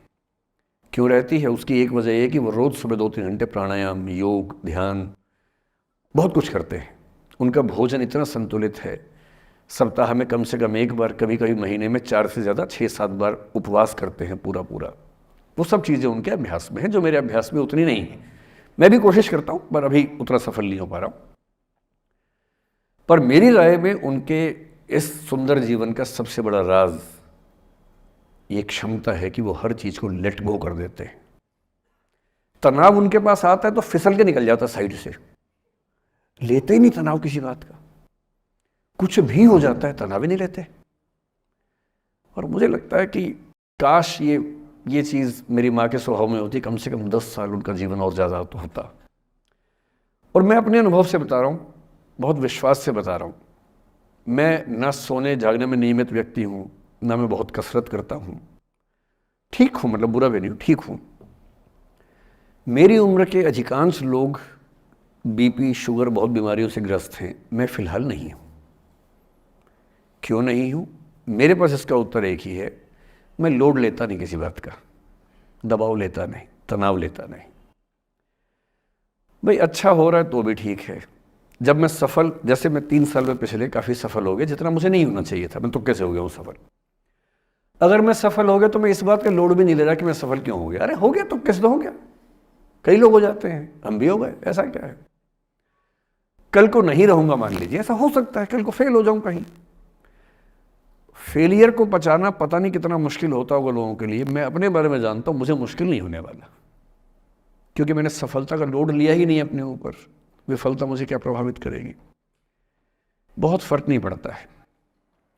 और मैं दावे से कह रहा हूं कि यदि ये टेम्परामेंट आपका हो, जो मेरे पिताजी से मैंने सीखा है, तो आप जिंदगी में सफल कितने होंगे वो एक अलग पैरामीटर है, पर आपकी ज़िंदगी शानदार होगी। और जितनी ज़िंदगी आपकी है, जितनी सांसें आप कहते हैं कि लिखी हुई हैं, गारंटी से कह रहा हूँ कि 10 साल बढ़ जाएंगे। कुछ और लोगों के आप कम कर देंगे अलग बात है, लेकिन अपने 10 साल बढ़ा लेंगे। इसलिए ये सीखना बहुत ज़रूरी है कि कैसे लेट गो करना है ज़िंदगी की चीज़ों को। 3-4 प्रसंग होते हैं। एक होता है कि आप किसी को बहुत चाहते हैं पर वो आपको नहीं चाहता। आपकी उम्र में ये सब तो खेल होता है, और क्या खेल होता है। मेरे घर में 2 बच्चे हैं 17 साल के, तो मैं उनको देख के समझता रहता हूँ। वो मुझसे छुप छुप के किसी से बात करते हैं और मैं छुप छुप के सुन लेता हूँ। तो उन्हें नहीं पता, मुझे तो नाम भी पता है किससे बात करते हैं, एक आध का तो एड्रेस भी पता है मुझे। और मैं तो बच्चों को बोलता हूँ कभी जाना वाना हो तो मैं ले चलूँगा, चिंता मत करना, बोल देना कि ड्राइवर साथ में आया है, टेंशन मत लेना। तो मेरे तो बच्चे मेरे दोस्त हैं, मैं तो बड़ा दोस्ती के भाव में रहता हूँ। मेरा एक ही बेंचमार्क है कि वो जिस उम्र में जैसे हैं मैं कैसा था, और वो मुझसे अच्छे चल रहे हैं। उससे ज़्यादा उम्मीद मुझे करने में नहीं चाहिए। मैंने जो कुकृत्य 8वीं क्लास में किए थे उन्होंने 11वीं क्लास में किए, तो बहुत है। मैं ये क्यों मान के चलूँ कि वो देवी देवता पैदा होंगे? मेरे ही तो बच्चे हैं भाई। जीन तो मेरे ही है, तो कैसे देवी देवता हो जाएंगे? तो ज़्यादा उम्मीदें क्यों पालनी है बच्चों से भी? मैं क्यों चाहूँ कि मेरा बच्चा IAS जॉब करे? क्यों करे? वो IAS भी क्यों करे? उसका मन करेगा तो करेगा, नहीं करेगा तो भाड़ में जाए। अगर वो कहेगा कि मुझे स्टार्टअप करना है, स्टार्टअप कर लो भाई। अगर वो कहेगा मुझे कुछ और नौकरी करनी है प्राइवेट सेक्टर में, तो वो कर लो। मैं क्यों ठेकेदार बनूं उसका भाई? मैं क्यों ये चाहूँ कि वो मेरे रास्ते पर चले, मुझसे बेहतर बने? ये सब बेकार की बातें हैं। और पेरेंट्स, आज तो बच्चों से बात कर रहा हूँ, जैसे मैं पेरेंट्स से बात करता हूँ उनकी बहुत क्लास लगाता हूँ कि पेरेंट होना और बच्चे का दुश्मन होना कई बार बराबर हो जाता है। और यदि आप नहीं चाहते कि आप बच्चों के दुश्मन बने, बहुत सारे लोग मन ही मन में पेरेंट से नफरत करते हैं, माँ बाप से नफरत करते हैं, क्योंकि माँ बाप ने पेरेंटहुड का धर्म ठीक से निभाया नहीं। उन्होंने इतनी इच्छाएं थोपी, इतने दबाव बनाए कि बच्चों को ज़िंदगी कई फैसले इस दबाव में करने पड़े कि मेरे पेरेंट्स ये चाहते हैं, वो बन ही नहीं पाए जो वो थे। और दुनिया में सबसे बुरी स्थिति है वो न हो पाना जो आप हैं। अपनी सहजता से दूर होना, इससे बड़ी बुरी कोई स्थिति नहीं। साहित्य में इस पर खूब लिखा गया है। कामायनी एक रचना बड़ी प्रसिद्ध है जयशंकर प्रसाद की, उसमें मूल समस्या ही ये है, ज्ञान दूर कुछ क्रिया भिन्न है, इच्छा क्यों पूरी हो मन की, एक दूसरे से न मिल सके यही विडंबना है जीवन की। आपका दिमाग कुछ कहता है, दिल कुछ कहता है, कर कुछ हो रहे हैं आप। जिस व्यक्ति का दिमाग, दिल और हरकतें आपस में कनेक्टेड हैं, कंसिस्टेंट हैं, उससे ज़्यादा सुखी कोई मनुष्य नहीं है। इसलिए मैं अक्सर कहता हूँ कि आप खुश हैं या नहीं, इसका सबसे बड़ा पैरामीटर ये है, आपका दिमाग, आपका दिल, आपकी हरकतें, आपके एक्ट्स अगर कंसिस्टेंट हैं, कोहेरेंट हैं, कनेक्टेड हैं, इंटीग्रेटेड हैं, तो आपसे ज़्यादा सुखी कोई नहीं है। और यदि आप पूरी ज़िंदगी केवल निभाने में खर्च कर देते हैं तो ठीक है, दुनिया की निगाह में आप सफल होंगे, पर किस दिन खबर आ सकती है कि अच्छे आदमी थे, नहीं झेल पाए, नहीं झेल पाए, अंत में दिल का दौरा पड़ जाता है, बीपी हो जाता है, डायबिटीज़ हो जाता है। बच्चे बोलते हैं कि डायबिटीज़ चीनी खाने से होता है, बेकार बात है, डायबिटीज़ स्ट्रेस से होता है। डायबिटीज़ होने के बाद चीनी खाना मना है। चीनी खाने से आज तक किसी को डायबिटीज़ नहीं हुआ है। डायबिटीज़ केवल तनाव से होता है। तनाव पहले ही दुनिया में इतने सारे हैं, नौकरी के तनाव, कितने झंझट दुनिया में हैं, उसके ऊपर से अपने स्वभाव से दूर होने का तनाव, कितना बड़ा तनाव है, क्यों पालना चाहिए। तो मैं कुछ सूत्रों में आपको बात बताता हूँ। इस उम्र में आप कितना उसको फॉलो कर पाएंगे मुझे नहीं पता, लेकिन कोशिश करेंगे तो कुछ तो फ़ायदा हुआ ही। पहला सूत्र मेरा आप लोगों के लिए ये है कि जब आप किसी को पसंद करें और वो आपको पसंद ना करे तो टेंशन नहीं लेनी है, तेज़ाब तो नहीं उठाना है। ठीक, कई लोग इस मूड में रहते हैं, मुझे पसंद नहीं करेगी, मुझे, मैं राजा हूँ, मैं नवाब हूँ, मुझे पसंद नहीं करेगी। अरे तू क्या है भाई, नहीं पसंद हो तो नहीं पसंद हो, ये क्या बात हुई। सबसे पहले अपने अंदर से लोकतांत्रिक बनिए, डेमोक्रेटिक बनिए। जैसे आपको हक है किसी व्यक्ति को पसंद करने का, उसको भी हक है किसी को पसंद या नापसंद करने का। यदि कोई ऐसा व्यक्ति जिसको आप पसंद नहीं करते वो आपको प्रपोज करे तो आप उसको मना ही तो करेंगे। बस मना इज्जत से कीजिए, किसी को बेआबरू करके मत भेजिए। ये नहीं कि अच्छा तुम शीशा देखा है कभी, रुको आईना मेरी जेब में लो, ऐसे नहीं करना है। बड़े बेआबरू होकर तेरे कूचे से हम निकले, वो वाला भाव जो गालिब को आया था वो भाव नहीं आना चाहिए। अगर कोई आपको कभी प्रपोज करे, आप लोगों की उम्र है, ये सब चलता ही होगा आप लोगों के बीच में, मैं आपके टीचर से सामने बोल रहा हूँ, लेकिन मैं ऐसा ही हूँ, मैं जानता हूँ कि आपकी उम्र में से होता होगा, सब जानते हैं तो होता ही होगा। कभी किसी से ये उम्मीद मत करना कि वो आपको पसंद करे ही करे। यदि कोई रिजेक्ट करे, बस हाँ, रिजेक्शन थोड़ा प्यार से होना चाहिए, बदतमीजी से नहीं होना चाहिए। उसके अधिकारों का उतना ही सम्मान कर रहे हैं जितना आप अपने अधिकार का सम्मान करते हैं। कि ठीक है भाई, आपको मैं पसंद नहीं, कोई बात नहीं, तू नहीं कोई और सही, कोई और नहीं कोई और सही, बहुत लंबी है जमी मिलेंगे लाख हंसी, इस ज़माने में सनम तू अकेली तो नहीं। कितने लोग हैं दुनिया में, ऐसा क्या है। और मैंने बहुत प्यारे प्यारे बच्चों को देखा रोते बिलखते हुए कि मैंने उसको प्रपोज किया, उसने मुझे मना कर दिया। अंकल, छोटे छोटे बच्चे आजकल मुझे लव गुरु मानते हैं अपने आसपास। वो मेरे पास आके ऐसी ऐसी बातें बताते हैं, बड़ी क्यूट तोतली आवाज़ में, मैंने उसको प्रपोज किया, उसने मुझे ऐसे वाली आवाज़ में एकदम रोते बिलखते हुए। तो मैं बोलता हूँ बधाई हो बहुत बहुत तुम्हें, कॉन्ग्रेचुलेशंस। मैंने अपनी ज़िंदगी में ऐसे 50 मामले देखे और 50 में से कम 49 मामले में जब कहीं दिल नहीं लगा, बाद में उससे बेहतर ही व्यक्ति मिला। अगर कभी ऐसा हो ना, मन ही मन में बधाई देना अपने आप को कि बच गया। हाँ बोल देता तो फंस जाती, हाँ बोल देते तो मर जाता। और मन में भाव वही रखना है, तू नहीं कोई और सही बात खाना, स्ट्रेस नहीं लेना है। मैं जानता हूँ कि आपकी उम्र में आसान नहीं होता, आपको रात रात भर सपने आएंगे, बेचैनी होगी, करवटें बदलते रहे सारी रात हम, आपकी कसम आपकी कसम, ये सब ड्रामा होता है। ये फिल्मी गीत है, मुझे गीत कविता इतना याद है कि मुझे हर बात में वही दिमाग में आता है, मैं क्या करूँ। ये होता है आपकी उम्र में, पर वो भी एक फेज़ है। अगर ये फेज़ नहीं जिया तो भी क्या जीवन जिया। कभी कभी बेचैनी भी तो होनी चाहिए, वरना ज़िंदगी में मज़ा क्या है। अगर हर चीज़ लिनियर है, हर चीज़ फॉर्मलाइज्ड है, फिर मज़ा क्या है ज़िंदगी में। ये उठापटक, ये बेचैनी, ये घबराहट, ये तनाव, संतरास भी तो होना चाहिए कभी कभी ज़िंदगी में। इससे बुरी स्थिति तब होती है जब आप किसी रिलेशनशिप में हैं और वहाँ ब्रेकअप हो जाए, ये भी होता है। देखिए, मैं आपको बड़ी खरी खोटी सुनाने के मूड में हूँ। जिस तरह का प्रेम आप लोगों की पीढ़ी में होता है, मैं ये नहीं कह रहा कि आपकी पीढ़ी ख़राब है, हर पीढ़ी ऐसी होती है, बस ये कि आपकी पीढ़ी को सुविधाएं ज़्यादा मिल गई हैं। हमारी पीढ़ी में ना चिट्ठी लिख के भेजनी पड़ती थी, बड़ा रिस्क होता था। चिट्ठी लिखो कागज़ पे, फिर एक डाकिया ढूंढो भरोसे का, तो भरोसे वाला कुरियर बॉय या कुरियर गर्ल जाके चिट्ठी वहीं दे के आए जहाँ हमने कहा है। ये भी डाउट कहीं किसी और को दे के आ जाए। या कबूतर से बात करो, कबूतर जा जा जा, पहले प्यार की पहली चिट्ठी साजन को दिया। कबूतर का क्या भरोसा किसको दे के आ जाए। लेकिन कितना तनाव था उस ज़माने में। आपके ज़माने में क्या है, सीधे व्हाट्सएप निकाला, खटाक से भेज दिया मैसेज, और नंबर किसी से मांग लिया 1 सेकंड में।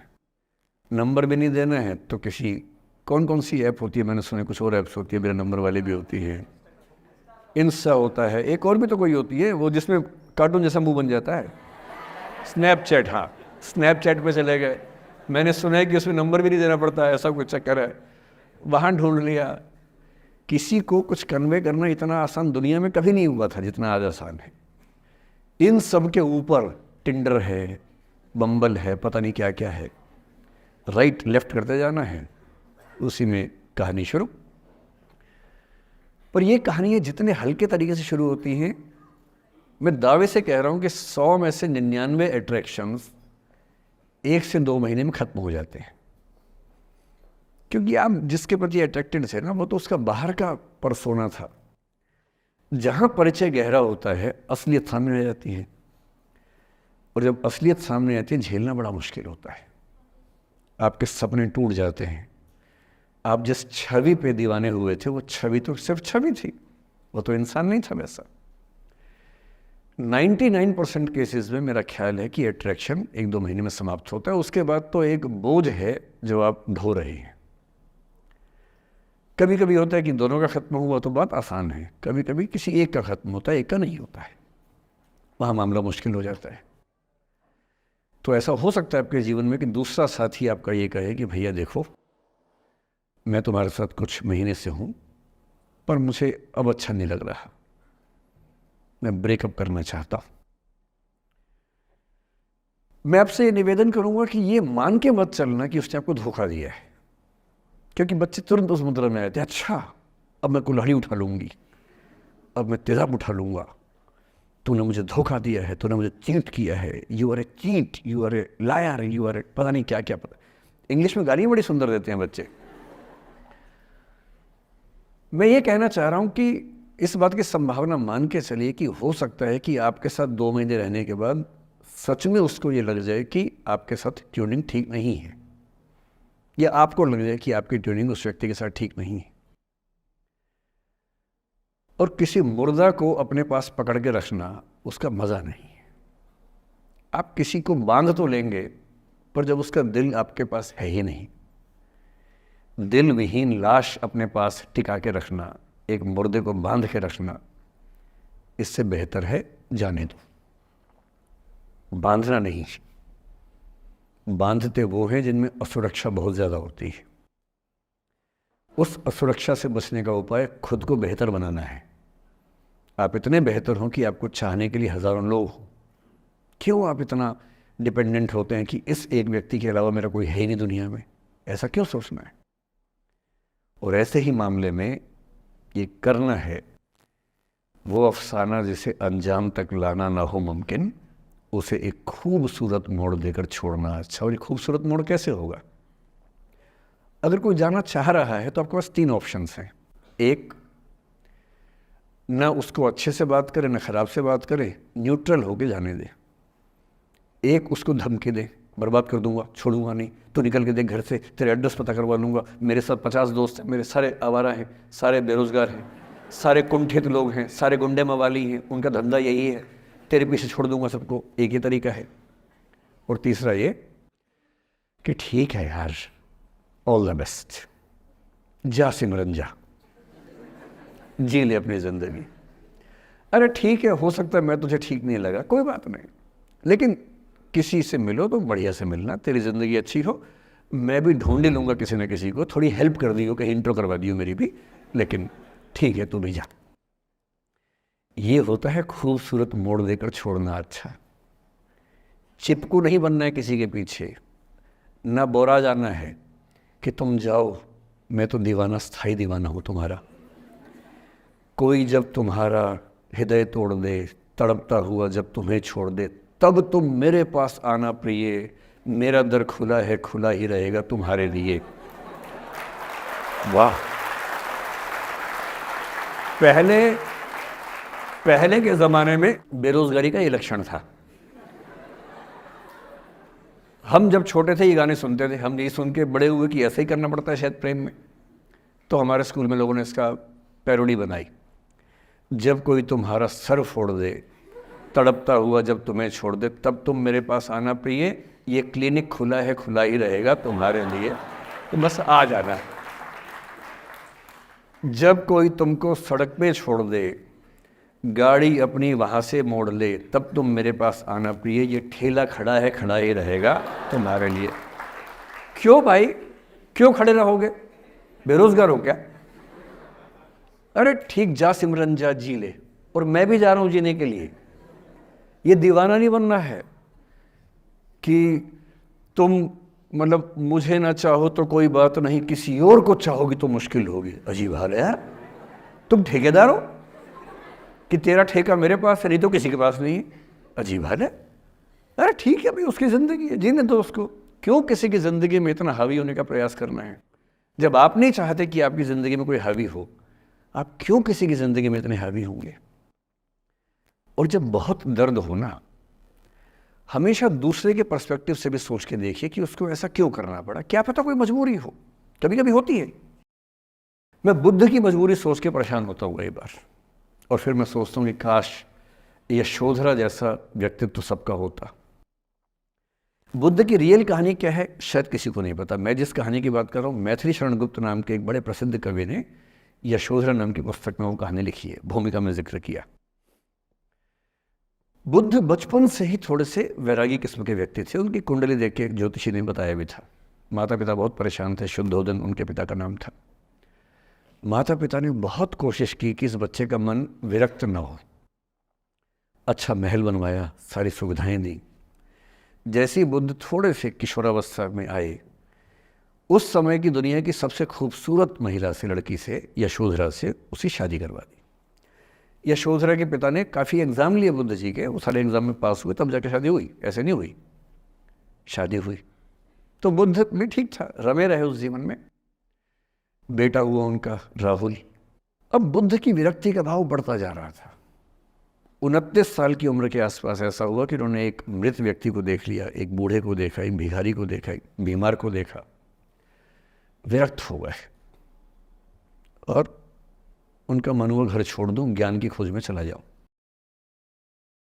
अब ज्ञान की खोज में जाएं, उनको पता है कि भाई मेरी पत्नी भी है, मेरा बेटा भी है, राज्य भी है, कैसे छोड़ दूं?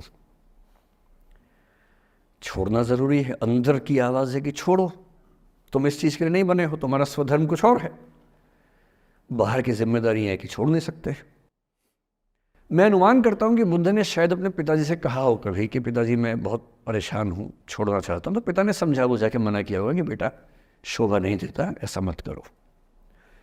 हो सकता है पत्नी से भी बात की हो, पत्नी ने भी कहा हो कि ये क्या बात हुई, हम सबका जीवन तुम पे टिका है, बच्चा अभी बिस्तर से भी नहीं उतरा है, अभी तो चलना भी नहीं शुरू किया है, तुम ऐसी बात कर रहे हो।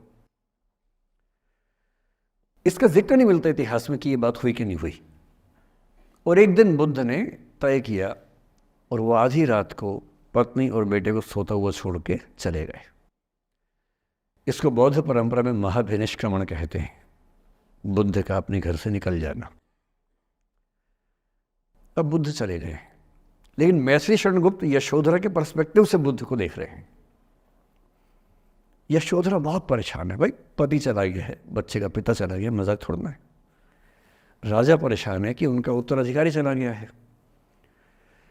यशोधरा इतनी परेशान है, बहुत लंबे समय तक छंद आते रहते हैं कि वो कितनी बेचैन है, कितनी परेशान है। लेकिन यशोधरा की सबसे बड़ी परेशानी इस बात से नहीं कि बुद्ध चले गए, इस बात से है कि बिना बताए चले गए, भरोसा नहीं किया।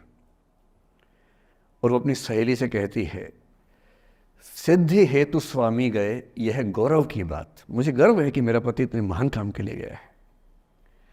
सिद्धि हेतु स्वामी गए, यह गौरव की बात, पर चोरी चोरी गए, यही बड़ा व्याघात। सखी वो मुझसे कहकर जाते, कह तो क्या वो मुझको अपनी पथ बाधा ही पाते। क्या मैं रास्ता रोकती उनका?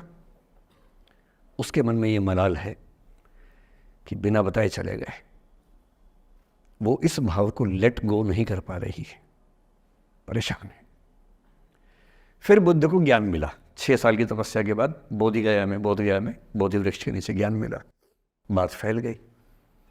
जो 5 शिष्य बुद्ध को छोड़ के भाग गए थे उनके बुरे वक्त में, उन्हीं 5 को बुद्ध ने सबसे पहले ज्ञान दिया सारनाथ में, जिसको धर्मचक्र प्रवर्तन कहते हैं। बुद्ध की ख्याति बढ़ने लगी।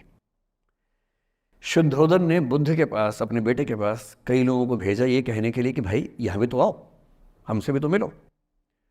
बुद्ध का ऐसा प्रताप था कि जो उनके पास जाता वो बुद्धम शरणम गच्छामि हो जाता, वापस ही नहीं आता। तो फिर शुद्धोदन ने बुद्ध के बचपन के एक दोस्त को ये कह के भेजा, भैया मैं जानता हूँ तुम वापस नहीं आओगे, पर प्रभावित होने से पहले बोल देना कि पापा याद कर रहे थे।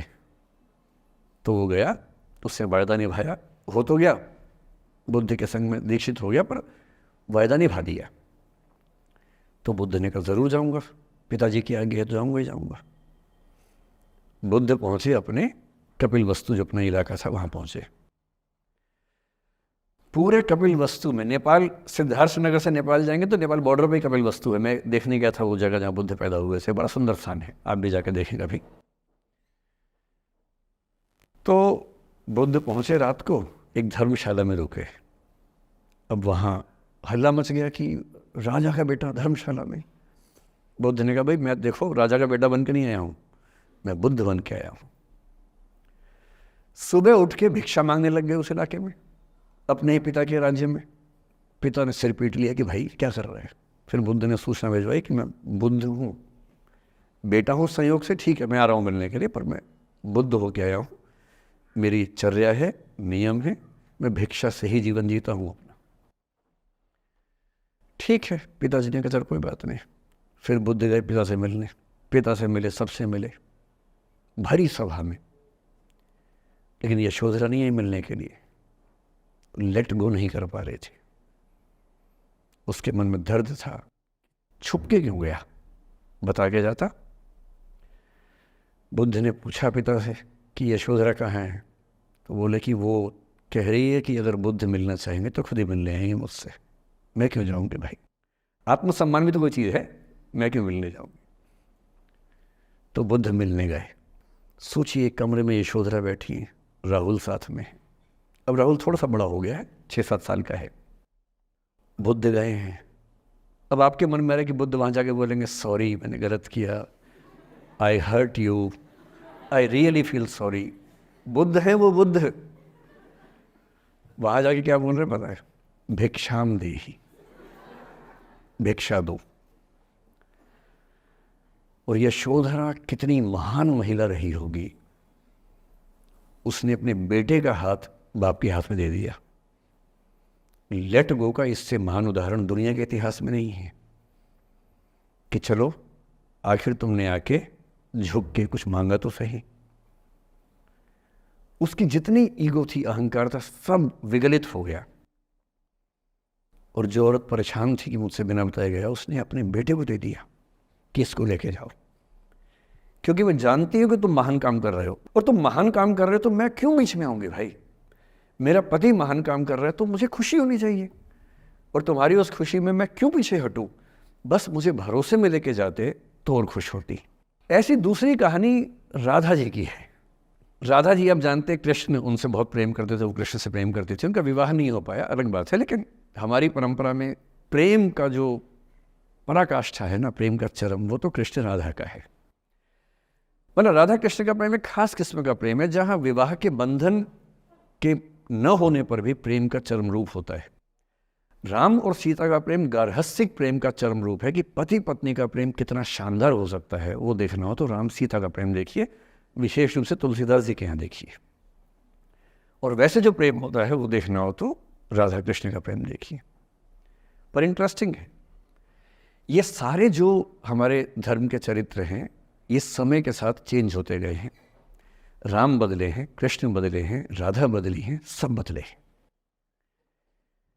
एक कवि थे सूरदास, भक्ति काल में 16वीं सेंचुरी, आप मोटा मोटा ध्यान में रखिए।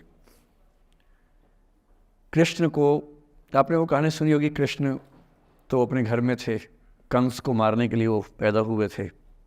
कंस को पता लगा तो कंस ने अपने एक सहयोगी अक्रूर, जो कि श्वफल्क के पुत्र थे, उनसे कहा कि जाओ और कृष्ण को लेके आओ, यही मारेंगे। उसको पता नहीं था क्या होगा बाद में।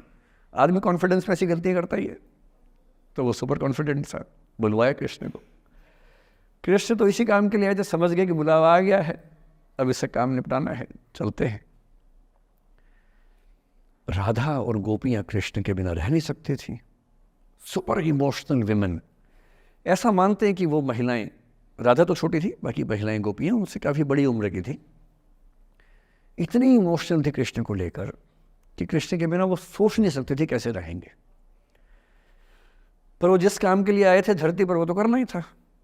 तो अक्रूर आए, अक्रूर ने बताया कि ऐसे ऐसे आया हूँ, ले जाना है। तो कृष्ण और बलराम चले गए। इधर कृष्ण गए, उधर गोपियों का रो रो के हाल बुरा, राधा का हाल बुरा। ऐसी दीवानगी आजकल की फिल्मों में आप सोच नहीं सकते, ऐसी दीवानगी थी उस जमाने में उनके बीच में। और जब आदमी का प्रेम हाथ से निकलता तो वो बेचारा कितना कमजोर हो जाता है। राधा जी की हालत सोचिए। सूरदास कह रहे हैं, अति मलिन वृष भानु कुमारी, हरिश्रम जलु अंतरतन भीजे, ता लालच न धुआवती सारी। कि वृष भानु की कुमारी, वृष भानु मतलब राधा के पिता, वृष भानु की बेटी राधा इतनी कमजोर हो गई है, इतनी मलिन हो गई है। हरिश्रम जलु अंतरतन भीजे, कृष्ण के पसीने की कुछ बूंदें उसके ऊपर गिर गई थी, उसकी साड़ी में लगी हुई हैं। ता लालच न धुआवती साड़ी, इस लालच से साड़ी धुलवा नहीं रही है। और जब से कृष्ण गए हैं कपड़े तक नहीं बदलना चाह रही है कि इस कपड़े में मेरे प्रिय की याद है। खाती नहीं है, इतनी कमज़ोर है, हिल नहीं पाती है। एक और कवि हुए, वो तो इतने आगे बढ़ गए, बिहारी नाम के कवि थे। उनकी नायिका तो लगता है कि घड़ी का पेंडुलम है। सांस लेती है तो 4-5 कदम 6-7 कदम पीछे चली जाती है, सांस छोड़ती है तो आगे आ जाती है। सांस की हवा से ऐसा हो रहा है। इत आवत चली जात उत चली 6-7 अखात, चढ़ी हिंडोरे सी रही लगी उसासनी साथ।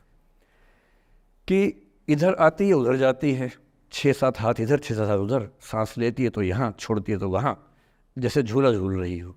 पर ये रीतिकाल के कवि हैं, उनका अलग टेस्ट है, हम सूरदास पे बात कर रहे हैं। राधा इतनी परेशान है। अच्छा, जब आदमी परेशान होता है ना, जब उसका ब्रेकअप टाइप का होता है कि कोई गया है वापस ही नहीं आ रहा, कृष्ण ने कहा था कि बस जा रहा हूँ, काम निपटा के आता हूँ। उनके मन में था क्या काम निपटाना है, काम निपटा भी दिया। अब कंस के बाद सवाल है कि मथुरा का साम्राज्य कौन संभाले।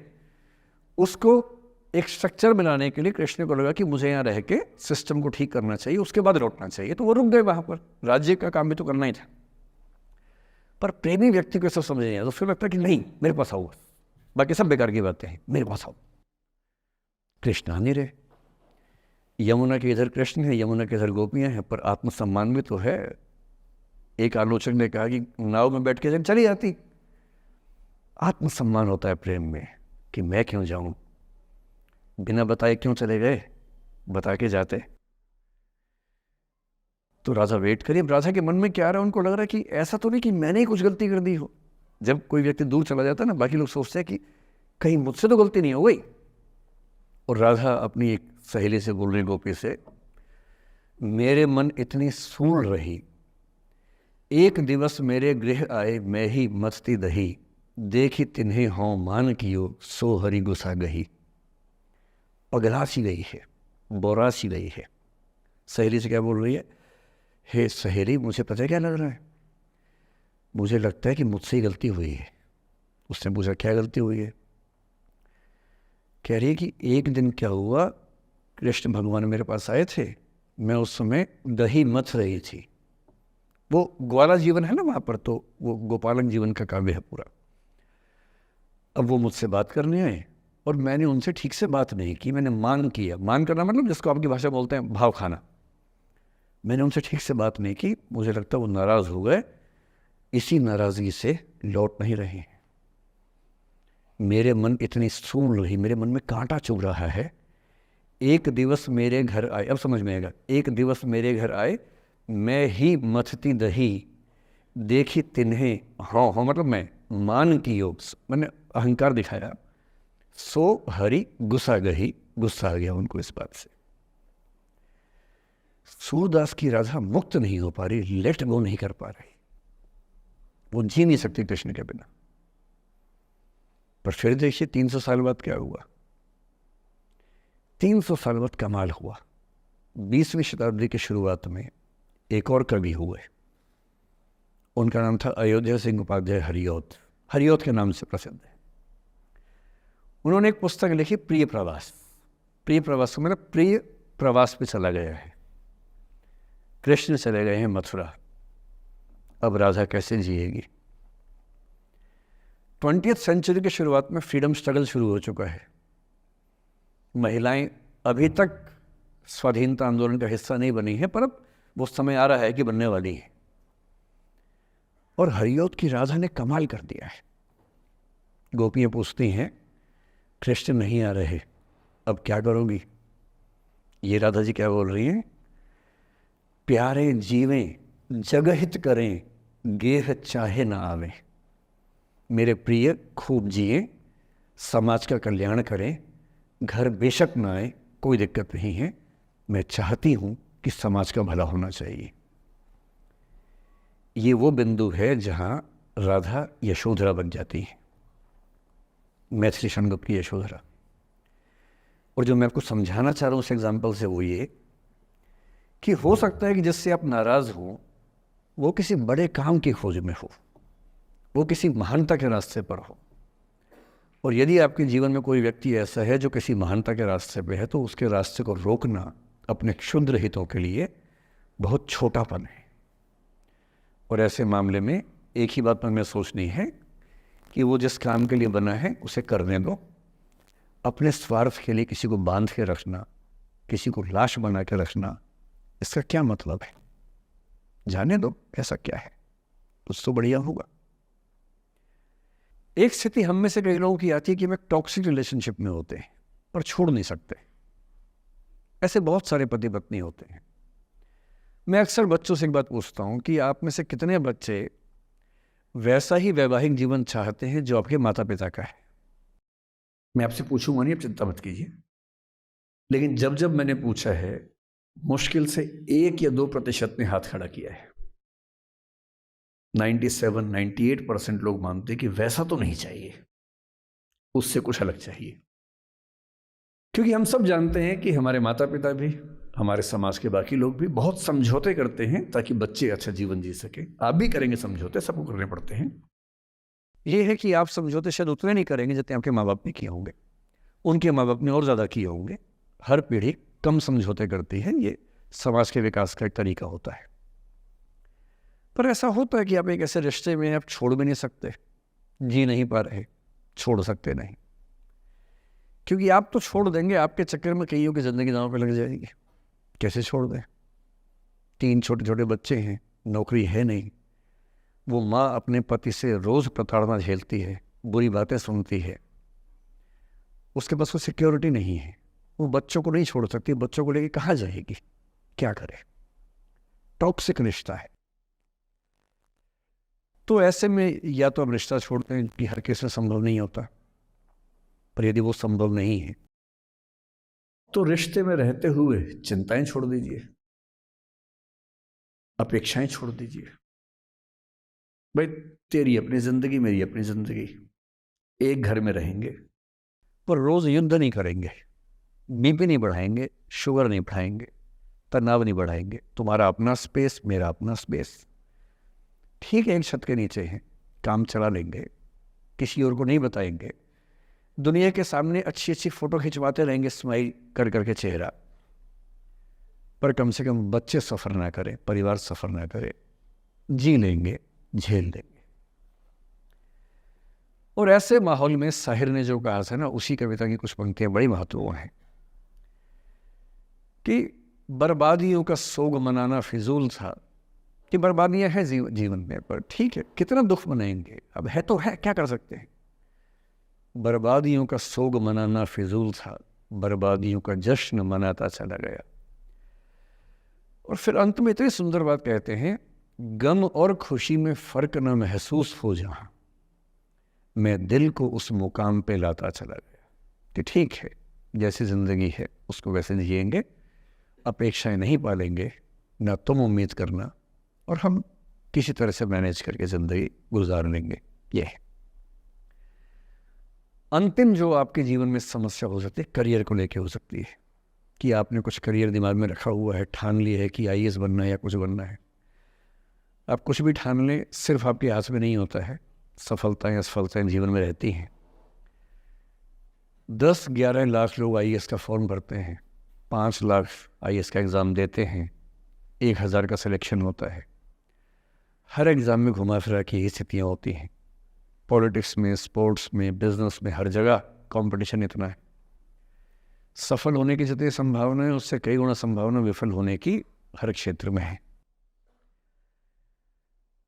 सफल नहीं हो पाए तो क्या करेंगे।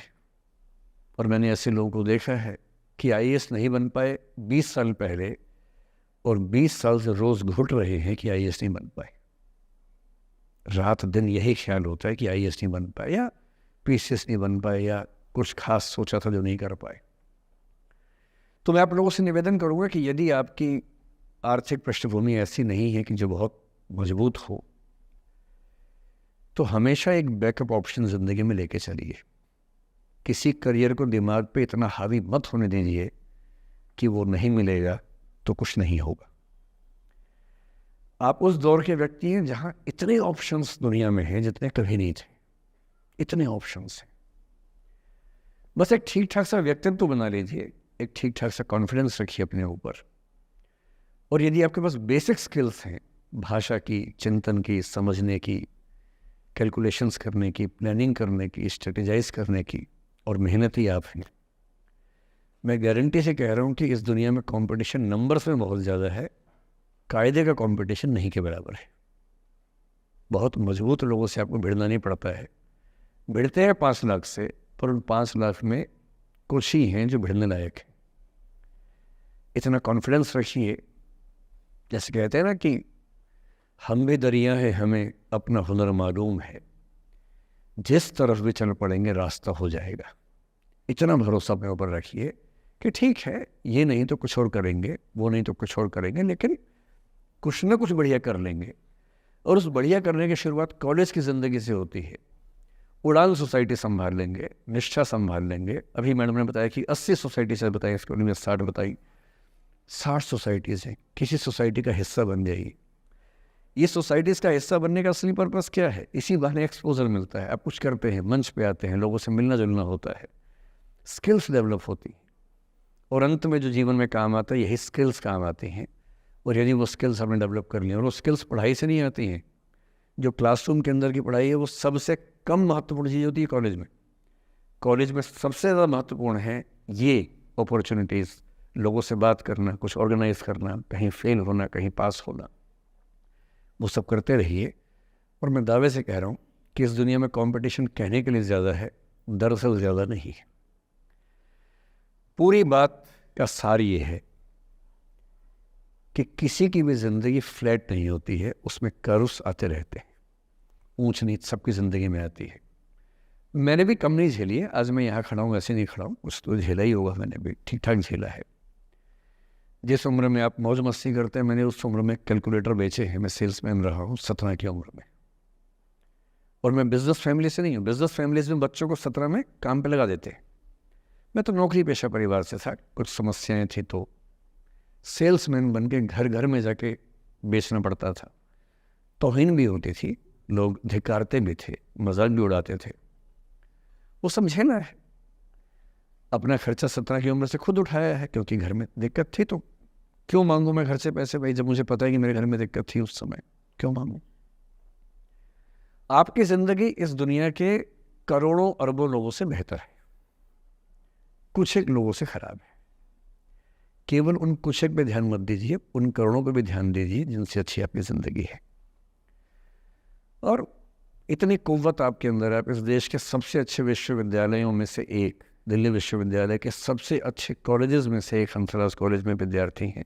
ये मजाक नहीं है, आप इस देश के एलीट हैं, एलीट। इस कॉलेज और यूनिवर्सिटी का नाम बोलते ही कितने बंद दरवाजे खुल जाते हैं आपको अंदाजा नहीं है, आगे जाके समझ में आएगा। बस इतना करना है कि जब जब जिंदगी नीचे की तरफ जाए थोड़ा सा हौसला बना के रखिए। कुछ ही दिन की बात होती है, हर चीज़ कुछ ही दिन की होती है। बहुत अच्छे वक्त में और बहुत बुरे वक्त में एक ही वाक्य कॉमन याद रखिए, कुछ दिनों की बात है, ये वक्त गुजर जाएगा। बहुत अच्छा हो तब भी ध्यान रखना है, आदत नहीं बनानी। बहुत बुरा हो तब भी ध्यान रखना है, ये सब खत्म हो जाएगा। सोशल मीडिया पर ट्रोलिंग आजकल का एक नया सच है, जो आप लोग बड़ा मुश्किल होता है वो जब झेलते होंगे।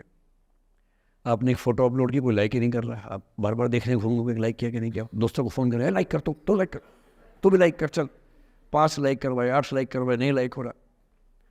फिर आपने कुछ ऐसा बोला, किसी ने उसकी छोटी सी क्लिप काट के चला दी और आप अचानक सबकी नज़रों में किरकिरी बन गए। गालियाँ पड़ रही हैं, आलोचनाएँ हो रही हैं, लाखों लोग फतवे जारी कर रहे हैं आपके ऊपर। इतनी बेचैनी होती है इस दौर में। पहले के दौर में ये नहीं था, आपने कहीं कुछ बोला ख़त्म हो गई बात। अब किसी ने रिकॉर्ड कर ली, सोशल मीडिया पे आ गई, ख़त्म ही नहीं हो रहा। राइट टू बी फॉरगॉटन हमारे देश में है नहीं, और प्रैक्टिकली संभव भी नहीं है। कैसे आप उसको अप्लाई करेंगे? आप कभी ना कभी कुछ ऐसा बोलेंगे, या तो गलत बोलेंगे या उसमें से कोई क्लिप कोई काटेगा, इतनी गालियाँ पड़ेंगी और पहली बार जीना मुश्किल हो जाता है।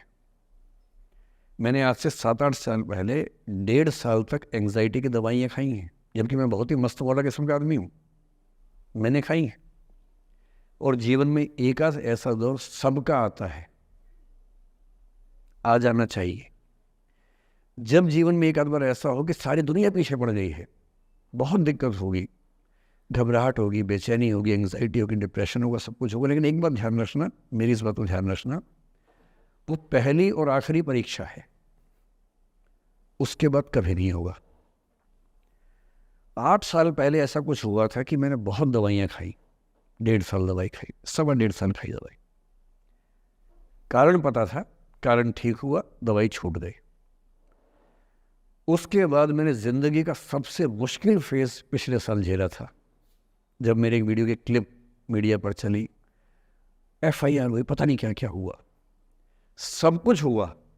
पर मैं आपके सामने बहुत ईमानदारी से कह रहा हूँ, मुझे तनाव नहीं हुआ, डिप्रेशन नहीं हुआ, एंग्जाइटी नहीं हुई, क्योंकि मैं पहले झेल चुका था। अब पिछले 7 दिन से मेरी 5 साल पहले की एक क्लिप चला रहे हैं वीडियो आजकल। 2019 के इलेक्शन से पहले जनवरी में मैं क्लास लेते हुए कह रहा हूँ कि अब इलेक्शन का टाइम आ गया, अब मंदिर का तमाशा शुरू हो जाएगा और ये पॉलिटिक्स के मामले हैं, सब बेकार की बातें। उस समय ना सुप्रीम कोर्ट का जजमेंट आया था, ना कुछ और हुआ था।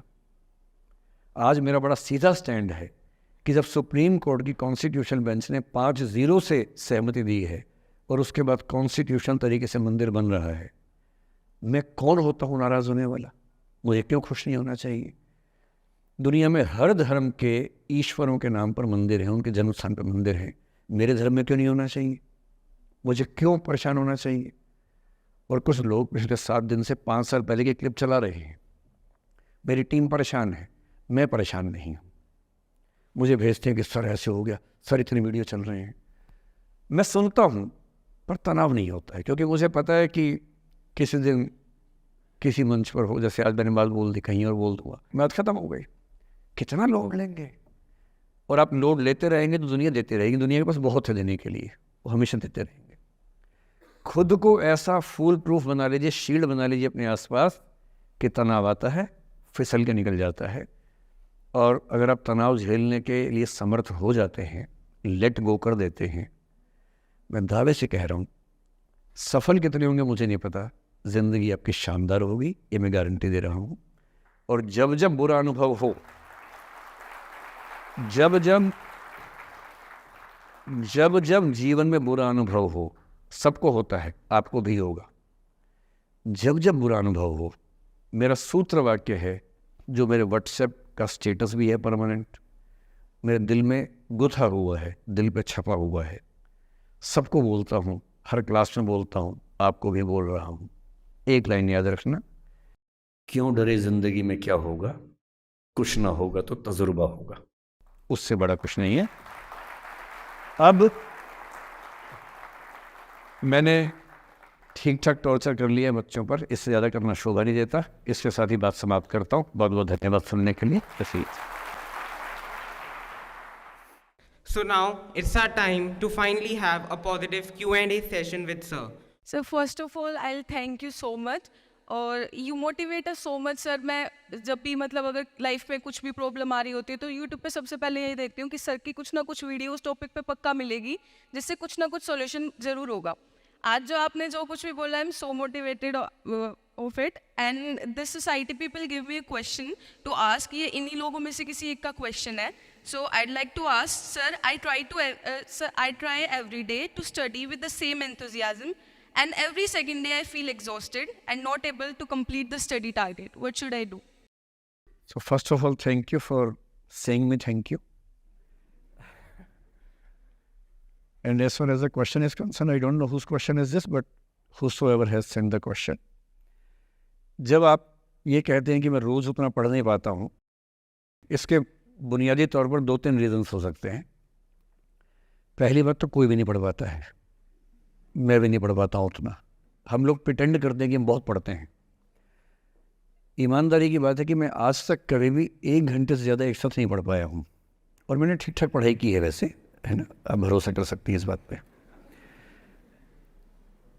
एक तो अपने आसपास ऐसे लोगों से बचिए जो बार बार दबाव बनाए कि मैं तो बहुत पढ़ता हूँ, तो कितना पढ़ती है। आप कितने घंटे का टारगेट लेके चल रहे हैं, एक प्रॉब्लम ये भी हो सकती है। आपकी उम्र में कॉलेज के अलावा अगर आप 3-4 घंटे पढ़ लेते हैं तो पर्याप्त है। कॉलेज के 3 साल सिर्फ पढ़ाई के लिए नहीं है, पढ़ाई से ज़्यादा सीखने के साल हैं, मंच पे आने के साल हैं। दोस्तों के साथ फिल्म देखिए, दोस्तों के साथ आउटिंग पे जाइए, रेस्टोरेंट में बैठ के खूब बकवास कीजिए उनके साथ। उसमें जो सीखेंगे वो केवल पढ़ाई से नहीं सीखेंगे। तो दिन में 3-4 घंटे बहुत होते हैं। और बाकी मैं एडवाइस करता हूँ बच्चों को कि बहुत सारी एक्टिविटीज़, जिसमें से एक एक्टिविटी चाय की दुकान पे दोस्तों के साथ बैठना, 1 घंटे बात करना भी शामिल है। पर्सनैलिटी ग्रूमिंग के लिए बहुत ज़रूरी है। फिर आप लोगों की उम्र में इमोशंस थोड़े उठापटक होती रहती है। अगर आप महीने के 30 दिन में से 6-7 दिन बीच में नहीं पढ़ पाते डिस्टर्बेंस से, तो इसका मतलब है कि आप दिमागी तौर पर एकदम ठीक हैं। चिंता उनकी है कि जो रोज़ पढ़ रहे हैं। इसका मतलब वो अपनी उम्र में जी नहीं रहे, वो किसी और उम्र में जी रहे हैं। तो ठीक है, कभी कभी डिस्टर्बेंस आएगी, उसको एंजॉय कीजिए। डिस्टर्बेंस बस सुंदर प्यारी होनी चाहिए, इतना ध्यान रखिए, है ना। जिसकी वजह से नींद उड़ी हुई है वो अच्छा होना चाहिए, बाकी तो ठीक है। नमस्ते sir, thank you sir for this session sir. I extend my gratitude sir, it was an honour to listen you sir. Sir मेरा आपसे सवाल होगा कि कई एक आध एग्जाम्पल होंगे सर जहां आपने लेट गो किया होगा, आप अपने जीवन में भी किसी चीज़ में लेट गो किए होंगे, तो कोई एक आध ऐसा एग्जाम्पल आप शेयर करना चाहे जिससे हमें भी प्रेरणा मिले। मैं बताता हूँ आपको। जो मैंने कहा कि 7-8 साल पहले मैं थोड़ा एंग्जाइटी का शिकार हुआ, कई कारण थे, पर उसमें 2-4 लोग ऐसे थे जिन्होंने मेरा जीना मुश्किल कर दिया था उस समय। मतलब उन्होंने कर दिया, मैंने करवा भी लिया। अब तो मैं करवाता ही नहीं, तब मैंने करवा लिया था। अजीब किस्म के लोग, पीछे पड़ के रात दिन 24 घंटे तनाव देते रहना बिना किसी बात के, कोई वजह भी नहीं थी ऐसी। मैं बड़ा परेशान रहा। फिर बाद में परिस्थितियां बदल गई, मैं ठीक हो गया, मेरी स्थितियां ज़्यादा बेहतर हो गई। तो उन दिनों मैंने एक रहीम का दोहा पढ़ा, वो मेरे जीवन का उसूल बन गया उसके बाद से। एक दो बार मेरे मन में आया कि मैं भी दुश्मनी कर लूं और दिखा दूं, और मेरे पास ताकत उनसे ज़्यादा थी उस समय भी, आज भी है।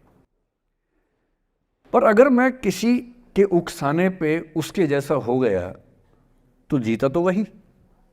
जब मैं ही नहीं रहा तो फिर तो कोई और लड़ रहा है, मैं रहा ही नहीं, वो जीत जाएगा। मेरी असली कश्मकश ये थी कि बिना उसके जैसा हुए इस चीज़ से बाहर निकलना है। ये कुछ वैसे कि आप सड़क पे जा रहे हैं, कीचड़ में सूअर लोटा हुआ है, उछल उछल लौट रहा है, आपके सफ़ेद कमीज पे छींटा पड़ गया। अब दो ऑप्शंस हैं, या तो हिसाब बराबर करने के लिए उतर जाइए, उसको आप कैसे गंदा करोगे, वो तो पहले ही मस्त है उसी गंदगी में, उसका तो स्वभाव है। आपका एक छींटा है, आप पूरी कमीज गंदी कर लेंगे वहाँ जाके।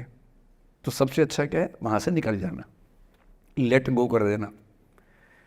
तो मैंने रहीम का एक दोहा अपना सार बना लिया, रहीमन ओछे नरन सो बैर भली ना प्रीति। रहीमन ओछे किस्म के लोगों से ना बैर अच्छा है ना प्यार अच्छा है। काटे चाटे श्वान के दुह भांति विपरीति। कुत्ता काटे तो दिक्कत, कुत्ता चाटे तो दिक्कत। तो मेरा उसूल क्या है, इस तरह के लोगों से ना दोस्ती ना दुश्मनी, ना दिल में ग्रजेस रखने हैं कि हिसाब बराबर कर दूंगा, हरा दूंगा, रखना ही नहीं। और मेरी अब ठीक ठाक दोस्ती तो क्या होगी, मतलब जब हम मिलते हैं बड़े प्यार से मिलते हैं, मुझे दिक्कत है ही नहीं, नाराज़गी भी नहीं है। मुझे लगता है कि वो अपना धर्म निभा रहा था, मैं अपना निभा रहा हूँ। और अगर मैं दुश्मनी पाल लेता, अपना बीपी बढ़ाता, डायबिटीज़ करवा लेता, मैंने पाला ही नहीं, ना मैं पालता हूँ। और भी ऐसे कई इंस्टांसेस हैं जहाँ दुश्मनी करने का पूरा स्कोप था, पर मैं दुश्मनी करता नहीं, मुझे शौक ही नहीं दुश्मनी करने का। मेरा दुनिया में एक भी दुश्मन नहीं है, मतलब मैं कईयों का हूँ, मेरा एक भी नहीं है। जो मुझे अपना दुश्मन मानते हैं वो मेरे दुश्मन नहीं, मेरे लिए वो परिचित हैं, जो मित्र हो सकते थे या हो सकते हैं। फिलहाल मित्र नहीं है, लेकिन दुश्मनी नहीं है। और अगर दुश्मनी कभी हो भी जाए ना, ये ध्यान रखना है कि बाद में दोस्ती हो सकती है। बशीर बद्र ने कहा है, दुश्मनी जमकर करो लेकिन ये गुंजाइश रहे, गर कभी हम दोस्त हो जाएं तो शर्मिंदा ना हो। ये मैं ध्यान रखता हूँ हमेशा। नमस्कार सर। नमस्कार सर, मेरा नाम रश्मि श्रीवास्तव है और मैं यहाँ हिंदी ऑनर्स द्वितीय वर्ष की छात्रा हूँ। सर, सबसे पहले तो मैं आपको बहुत बहुत धन्यवाद देना चाहूँगी सर। आपसे मिलकर बहुत अच्छा लग रहा है मुझे और ये मेरे लिए बहुत बड़ी सौभाग्य की बात है। सर, मेरा प्रश्न है आपसे कि सर, मेरे साथ ऐसा हुआ कि मैं बचपन से बहुत अच्छी स्टूडेंट रही और सर मेरी ज़िंदगी में ऐसा एक वक्त आया जब मुझे 2 बार असफलता का सामना करना पड़ा और सर तीसरी बार मैं सफल हुई, परंतु सर आज भी वो डर मेरे मन से नहीं जा रहा है। अभी भी मैं उसको फेस नहीं कर पा रही हूँ कि मैं कैसे फेल हो गई। और सर कभी ऐसा होता है कि मैं सो रही हूँ और रात में मुझे वो डर लगता है कि आगे मैं नहीं कर पाऊँगी। मुझे ऐसा लगता है कि आगे अगर मैं कुछ अच्छा करना चाह रही हूँ तो मुझे उस असफलता का डर रहता है कि जो मैंने फेस किया है, और सर मैं उससे उभर नहीं पा रही हूँ। मतलब मेरे ख्याल से ये असफलता आपसे ज़्यादा आपके माहौल की, आपके पेरेंट्स, आपके टीचर्स की है कि उन्होंने आपको, मतलब कुछ बच्चे अपने आप से इतनी उम्मीद पाल लेते हैं कि फेलियर झेल नहीं पाते। आप वैसे बच्चों में हैं। जो आपने कहा ना कि मैं शुरू से बहुत अच्छी स्टूडेंट रही हूँ, ये दुर्भाग्य की बात है, ये अच्छी बात नहीं है। मैं नहीं चाहता कि बच्चे अच्छे स्टूडेंट बने। अच्छे स्टूडेंट का मतलब जो बहुत पढ़ाकू किस्म के होते हैं, सीधे स्कूल से घर, घर से स्कूल, घर में घुसते ही होमवर्क करना शुरू किया, वैसे बच्चे ज़िंदगी में बड़े परेशान रहते हैं। बच्चों को होना चाहिए छटा हुआ टाइप का, शरारती, बदमाश, मतलब काम भी करें स्कूल का, लेकिन बेसिकली आपको स्मार्ट होना है, कॉन्फिडेंट होना है। पढ़ाकू होने से ज़िंदगी बहुत अच्छी नहीं चलती है। ज़िंदगी के लिए ना व्यक्तित्व चाहिए। हुआ क्या आपके साथ, आपको बता दिया गया कि अच्छा बच्चा वो है जो पढ़ता है, होमवर्क करता है, आपने वो सब किया। तारीफ़ें आपकी इतनी हुई होंगी कि बेटा तुम तो कुछ भी कर दोगी, आपको भरोसा हो गया कि मैं कुछ भी कर दूँगी। लेकिन ऐसी ऐसी तारीफ़ें हर गांव, हर मोहल्ले में कई बच्चों की हो रही थी जब उन सब में कंपटीशन हुआ तो कुछ सफल हुए, बहुत सफल नहीं हो पाए। तो जो सफल नहीं हो पाए उनको बहुत बेचैनी हुई। आपका सौभाग्य है कि अब तीसरी बार में सफल हो गई। कई ऐसे लोग हैं जो कभी सफल नहीं हुए ज़िंदगी में, उनको भी तो जीना है। तो मैं एक ही बात कहूँगा, अपने आप से उम्मीदें कम कर लीजिए। और ये आसान नहीं होता है। इसका तरीका ये है कि एक दो ऐसे अच्छे दोस्त जो अच्छे भी हैं, दोस्त भी हैं और बहुत उम्मीदें ना रखते हैं, ना आपको रखने देंगे अपने आप से। डायरी लिखने से लेकर कुछ अच्छे उपन्यास पढ़ना, अच्छी फिल्में देखना, जो आपको सहज होना सिखाएं, न कि महान होना सिखाएं। महानता से बड़ा कोई रोग नहीं है, इस चक्कर में नहीं पड़ना है। सामान्य होना है। असली जद्दोजहद सामान्य होने की है, महान होने की नहीं है। सहज होना है। तो अपने आप से क्या कहना, रोज़ कहना है कोशिश पूरी करूँगी, सफलता मिल गई तो बढ़िया, नहीं तो क्यों डरे, ज़िंदगी में क्या होगा, कुछ ना होगा तो तजुर्बा होगा। और भाड़ में जाए सीधी सी रात। नमस्ते सर। सर मेरा क्वेश्चन थोड़ा सा इनसे अलग है। सर जैसे आपने कहा कि लेट गो करना चाहिए, लेकिन क्या करना चाहिए? लेट गो करना चाहिए। हमने भी ये चीज़ सुनी है कि जिसके नसीब में जो लिखा होता है एक दिन उसे वो मिलता ही है, तो उसके लिए हमें परिश्रम करना चाहिए। तो सर एक इनके बीच में क्या एक थिन लाइन नहीं है कि हमने सोचा जैसे 71st डे पर मुझे ऐसा लग रहा है कि अब मुझसे और नहीं होगा, अब मैं नहीं करूँगी। माना कि वो गिव अप भी कहा जाता है, लेकिन अगर मेरे नसीब में है कि नहीं यार कल ये तुझसे हो जाएगा, अगर मैं कोई भी टास्क कर रही हूँ कल ये कंप्लीट होगा, लेकिन मैं सोचूँ नहीं मेरे से ये प्रेशर नहीं हो रहा, I should let go this, I should start some other thing. तो क्या ये मुझे लेट गो करना कभी रिग्रेट नहीं कर सकते क्या लाइफ में, यार एक दिन और ट्राई कर लेते तो शायद मिल ही जाता? देखिए, जो नसीब का मामला है, मेरे ख्याल से आपकी उम्र में नसीब को नहीं मानना चाहिए। दुनिया में किसी को नहीं पता कि नसीब है या नहीं, और है तो कितना है। सब तुक्का लगा रहे हैं, मैं भी तुक्का लगा रहा हूँ।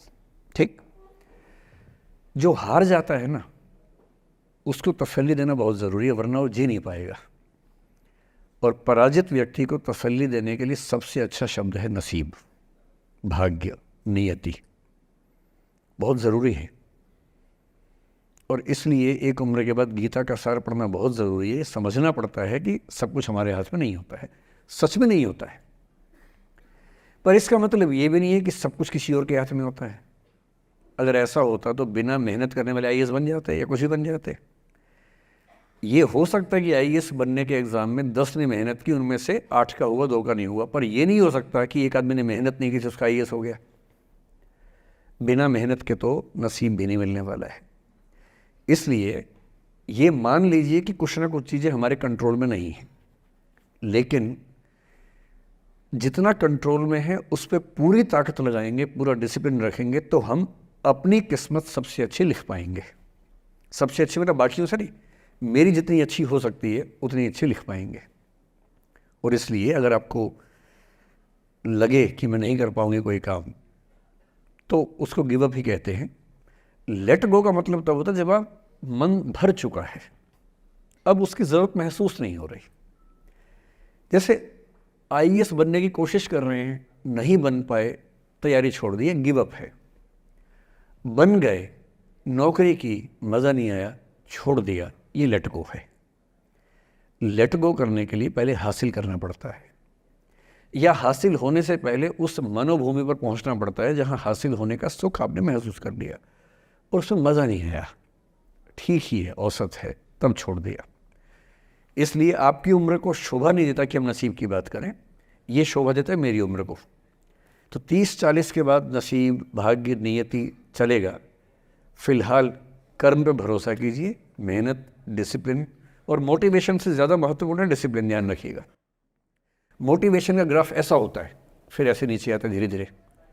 डिसिप्लिन ऐसे रहता है, और डिसिप्लिन वाला व्यक्ति हमेशा मोटिवेशन वाले व्यक्ति से ज़्यादा सफल होगा, ये मान के चलिए। सबसे अच्छा क्या है? Motivation with discipline. तो कोशिश कीजिए कि नसीब पे ना छोड़िए, अपने भरोसे कीजिए। All the best. Now, I would like to invite our president, who is the fuel to our rocket, Palak Chauhan, to present a vote of thanks. I would like to thank our guest speaker, Mr. Vikas Divikirti sir, who came here for this session and gave us his valuable time. I'm pretty sure all the audience members present over here get a new perception and along with a powerful motivational session.